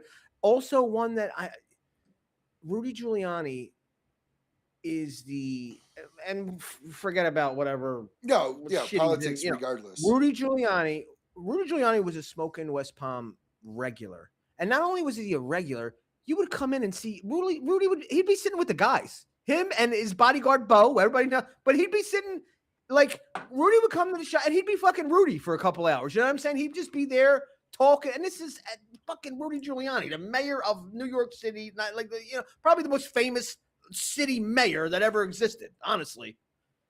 But was a regular guy for that time. And we'll talk. We'll take a picture with you. Talk to the guys. I just like that. I like because at the end of the day, look. You know, some celebrities are assholes, and I've dealt with some asshole celebrities, but a lot of them are just especially, you know, in our cigar world, they're just regular guys who wants to be a regular guy sometimes. But look, guy's another one, great guy. You know, I know Armand Asante was there at the shop a lot. Armand, I never got to meet. That was before my time. I never got to meet Armand. Billy Joel, another one, come by. You know, we've had a lot. We've had quite a few guys come through, man. You know. So where is the more celebrity-driven shop? Is it West Palm or is it Mothership? Probably the Mothership. West Palm usually you'll find like somebody's playing at the Kravitz Center in West Palm or something, and then they'll find, they'll wind up, just coming to a cigar. Literally, the Earth, Wind, and Fire guys just showed up to a cigar shop. Hey, we played a show. We were looking at somewhere to drink and smoke cigars afterward. But probably mostly Boynton. Boynton. Plus, there was a lot, at the time, like Billy Joel lived not far. He would ride his motorcycle over. You know what I mean? Stuff like West that. Palm or Boynton? Boynton, the Boynton shop. Really? Yeah. When was the last time, if you were to guess, when was the last time someone like Billy would have come in? I don't know. I haven't seen him in a while. I don't know if he's still down here, but it's probably been, at least as far as I haven't seen him, at least a year or two. But he's not a guy. He's coming in, grabbing his stuff, saying hello, this, that. Obviously Abe's met him quite a few times, but he's not necessarily hanging out. He's coming and going. Kevin Samuel's like that too. He's local. He's funny because he used to drive the Smoking Del Rey on a fucking scooter. On a little scoot. It's Kevin Samuel.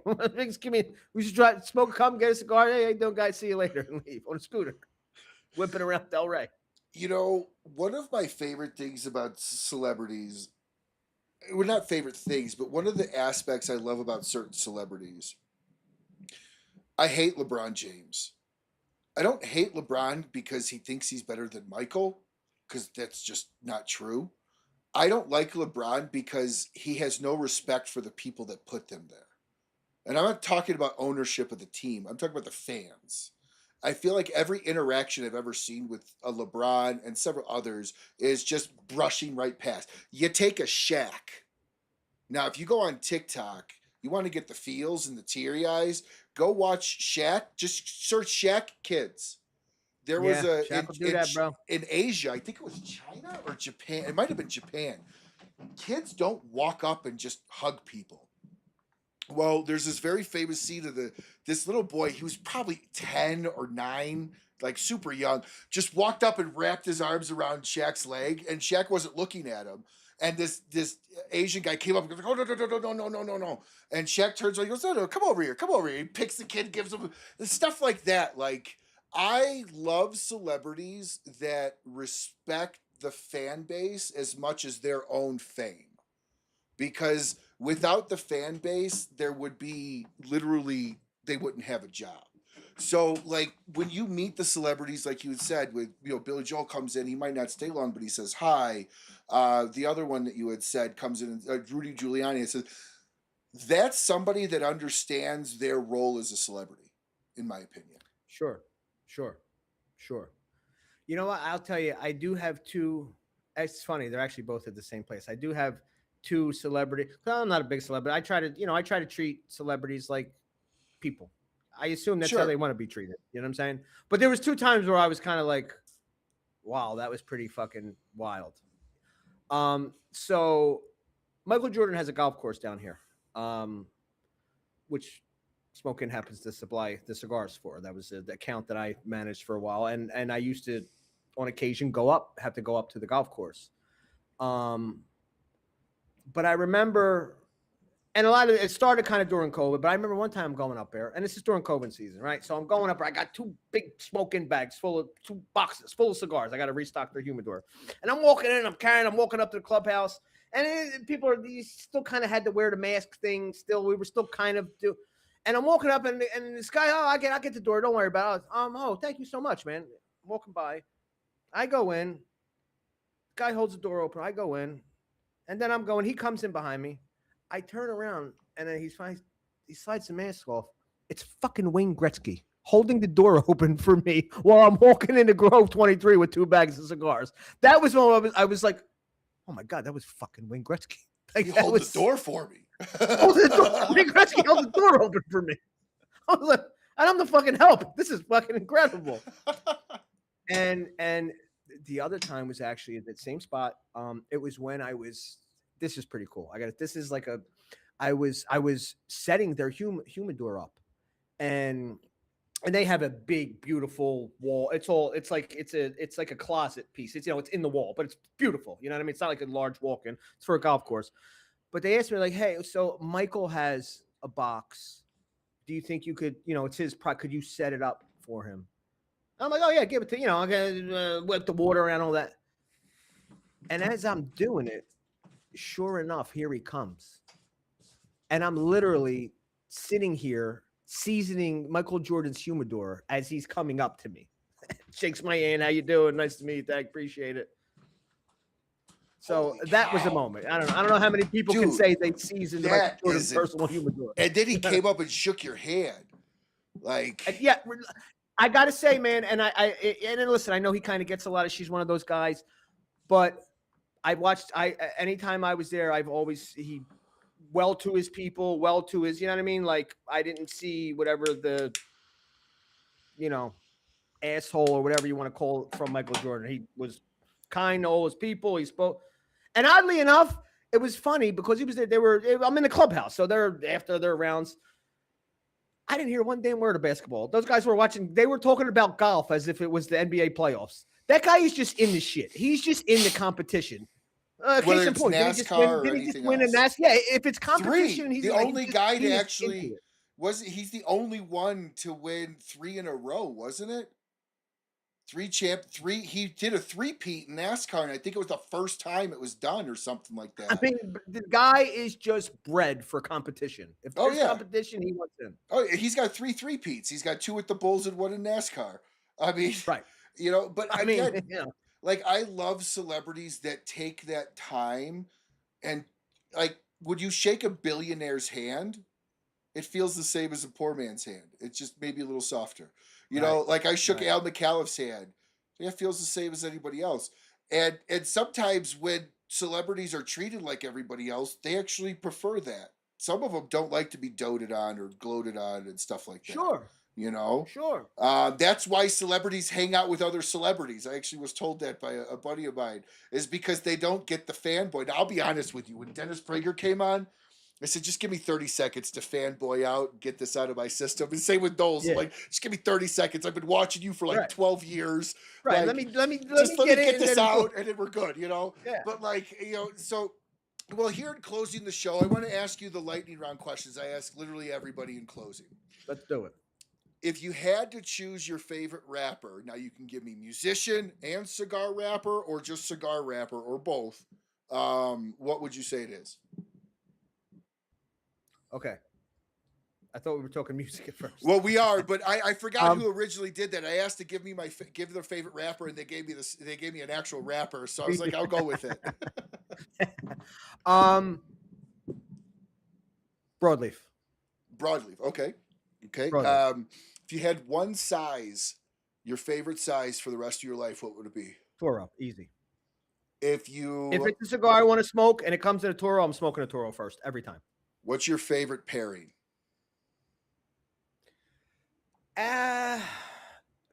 Okay, not often because I'm more of a water guy, but my favorite pairing is actually Russian Caravan tea. Russian Caravan is a tea blend that is almost like this. It's a scotch of teas. It's very smoky, very peaty. Works really well with cigars. Is it made down by the river? Who the fuck knows? No one gets that gist from Chris Farley. Down by the river in a van. Caravan. I'm an undercover tea nerd. Tea's never anything I've gotten into. I like coffee. Tea's one of those things I always. I don't like coffee after the morning though. Okay. Like I could have a cup of tea right now. What if you had to put your favorite pairing with a soda? What would it be? With a soda. The soda or the cigar? A soda and a cigar. Like Abe introduced me to root beer and cigars. Yes. Well, close to Abe, but has to be specifically Pennsylvania Dutch Birch beer. Okay, I will have to try to figure that one out. Pennsylvania Dutch Birch beer, which is kind of similar to root beer, but a little bit different. Is it a sarsaparilla base? I don't fucking know what that means. Sarsaparillas in root beer. I know it's sarsaparilla, but I don't know. It's birch, whatever birch. I will have to. But it's in that kind of root beery type sarsaparilla type world. Sure. It's. What is if you were able? You're a history guy. If you were able to, outside of Jesus Christ, if you were able to smoke a cigar with any historical person, who would it be, and what cigar would you smoke? Do they have to smoke cigars? Well, what would you bring them to smoke? Imagine they do. Imagine they do. But that's what I'm saying. It doesn't have to Yes. be like Winston Churchill No, because we know he's no. okay. Just imagine they Right. do. That's what I'm asking. That's what I'm asking. Ooh. So I know the person. The person's easy. The person's Alexander the Great, obviously. Okay. That's who I'm named after. What cigar do I bring to the man who conquered basically the known world at the time? Unicorn? That might be $100 cigar worthy. I mean, that's unicorn worthy, but I you know what? I wonder if I'm trying to think like what makes more. I'm trying to think like what would be like something recognizable. Well, you like would think he was probably like a tabernacle, but he was probably a mead wine drinker. Right. So you'd want to probably go. You'd probably want to go a medium body, nothing super heavy. Nothing super heavy. But it's got to be something tabernacle, although something like that. It's got to be. See, I'm thinking more presentation, right? Sure. What do I present to the fucking King of Kings at this time, right? Good question. What do you bring? Because look, right? This is a cigar that people will fucking take a website down over. Yeah, oh yeah. If I hand pork tenderloin doesn't look, it's not handing that to the expecting a reaction from the King of Kings. You know what I mean? It's got to have the look too. Unfortunately, I would say I would say a foundation just because of so much of the king. I got it. A fucking Daniel Marshall golden cigar. Oh, that's what I'm handing to the King of Kings. There you go, a nice one. Yeah, that's some change too. Nice Daniel Marshall 24-karat gold flaked cigar. Fantastic. I love it. I don't know if you're a religious person at all, but I always ask this question. I stole it from James Lipton on Inside the Actor Studio. When you meet your creator, whoever that might be, whoever you believe in, what do you want to hear? You've done well. Okay. That's what I want to hear. I think that's the bare minimum anybody wants to hear for sure. You've done well. So I mean I know that's what I would love to hear. I hope so. Well, listen. If there's a creator, which I believe there is, and according to what I believe, if he doesn't tell me I did well, I'm in some fucking trouble. That's just my beliefs. I'm not telling you got to get on board with it. But if I don't get told I did well, I'm in some fucking trouble for the rest of time. Well, Alex, thank you so much for coming. I'm going to give you the last word here and we'll close out the show. Tell everybody why smoking should be supported over most others. In my opinion, it should be. Because I'll tell you why. Nobody knows the CEO of CI. Nobody gets to talk to the CEO of JR. I'm not even trying to boost myself or up, but I was driving down the street the other day and I saw a guy with a fucking great smoke on shirt on pulled over on the side of the road. So what do you think I did? I stopped my car. Mm-hmm. Listen, I'm a fucking asshole on the road. Anybody else is pulled over, I'm driving by. I saw a last luau TGI shirt. I said, let me see if this guy needs help. And I don't say that because I'm some great fucking citizen of the world. It's that look, nobody's single purchase keeps smoking in business. So yeah, smoking's a business that makes money, but it is more than that. You have the opportunity to really be a part of a community that we're a part of. And I just feel like that's a little bit rare in the retailer space. The community that we have and the openness to bring in. We don't want you to just buy cigars. Come be a part of the community because it's a pretty cool fucking community. And it's not even about, and again, and I say that, it's not just about the smoking social community. Rocky Mountain Cigar Show, Saka Squatch Group, Dojo, and all these things that we're all kind of intertwined with. Correct. We want to bring you into that. I just don't want your dollars because your dollars are great. And yeah, I feed my kids with your dollars. I do. But we got a great community that is just as important to us. I completely agree. And that's the smoking difference to me, because I have yet to really see it replicated. And I don't think we will. I think the community that Smokin has built is a one off. It's a one off, and it's something that will probably never be replicated on the size, scale, and scope it does. And it's because literally everybody at Smokin cares and gives a fuck about what they do, and it shows. Nobody puts a hat on just to put it on for the day. Everybody seems to come in ripping and roaring during TGS. Everybody's working fucking late. Everybody's probably got overtime, killing themselves for months on end to get everything going. So, it's been one of the communities that has helped me survive a lot in many ways as well. And it's one of those things that I think is probably and going to be looked back in history as probably one of the best cigar groups, period. I don't know that anybody curtails a group the way that Smokin does. Look, this show tonight is a prime example of it, right? It's very tough for me to talk to people I don't know, or I don't know that well. You know what I mean? I'm not a great interviewer of strangers, right? And I've watched you do it, and you do it well. But we don't have to do that tonight.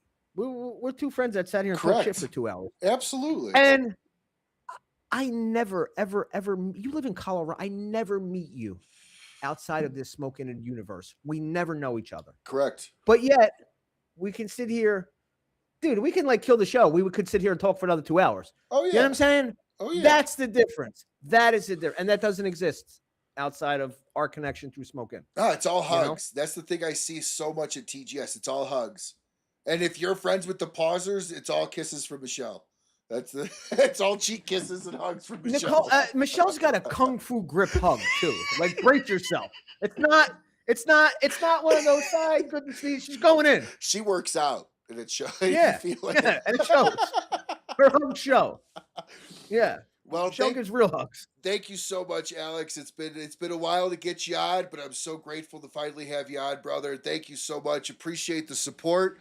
And from the bottom of my heart, all the support that you and Abe have given me. And, I joke about this a lot, and I'm sure Abe showed it to you, but the 1.5-page sponsorship email I sent him, we joke about, and he's like, I remember the first conversation, he goes, I'm not reading this fucking thing. Here's what we're going to do. He started to read, he goes, I'm not reading this fucking thing. Here's what we're going to do. We're going to do it like this. So, I appreciate you and Abe and all the support, the friendship. Love TGS. Smokin' is, in my opinion, the best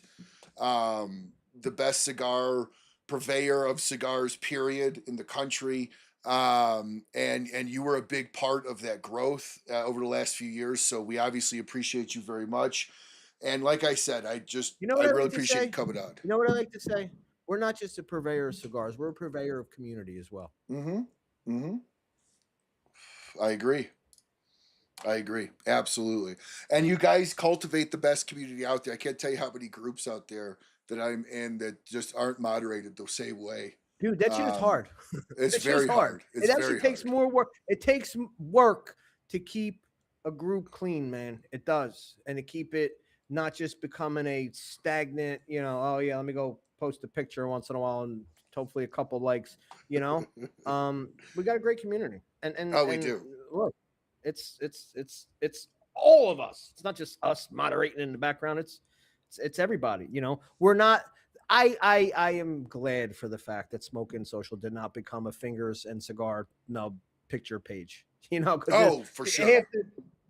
This is the post. 95% of. You know what I mean? No, I agree. And pro tip, check your fingernails sometimes, guys. Please. Oh God, yes. Oh, come on, clean them a little bit, or put a glove on. Another pro tip: if you're going this way. Oh, you cut out, Alex. You cut out. Oh, I muted myself. I'm sorry. I said, you see when you're doing this thing, please be conscious of your fucking toes, bro. I don't want to see them. I don't want to. You know what I'm saying? You got his fucking toes are in them. I'm like, bro, Put them eagle talons away, man. You fucking ruining the cigar. I can't even look at the cigar. Sometimes it looks like Jim Carrey from Dumb and Dumber. Yes. Well, thank you so much, Alex, for coming on. You, And until we see you all again, smoke what you like. Buy as many fucking cigars from smoking as you can. Have a great rest of your night. It's been another live episode of the Rocky Mountain Cigar Show here in the Smoking Studios. Thanks, everyone. We'll see you. We won't see you next week, but we'll see you in 2 weeks with Mo Kaysen and Brunson Meats for an RML Red Meat Lovers Cigars show takeover. So definitely be on the look. We're going to be grilling some steaks live. So you're going to definitely want to, I know, right? We're going to definitely want to catch that one. Stick around for a quick sec, Alex. The week after the PCA week is my 200th episode, and I've got right now well over $1,000 worth of giveaways. Thank you so much. So, and I've got a lot of giveaways coming from Abe too. So we'll have some smoking stuff. We've got Micallef, we've got Dunbarton. I think I'm going to have some La Aurora. I've got BAMF. We'll have some Kristoff, I think, maybe some Clowns. So we'll have everybody involved. We've got JMs or Espanola Cigars involved with it too. So we'll see you guys in 2 weeks for the cooking show for Red Meat Lovers Cigars Takeover.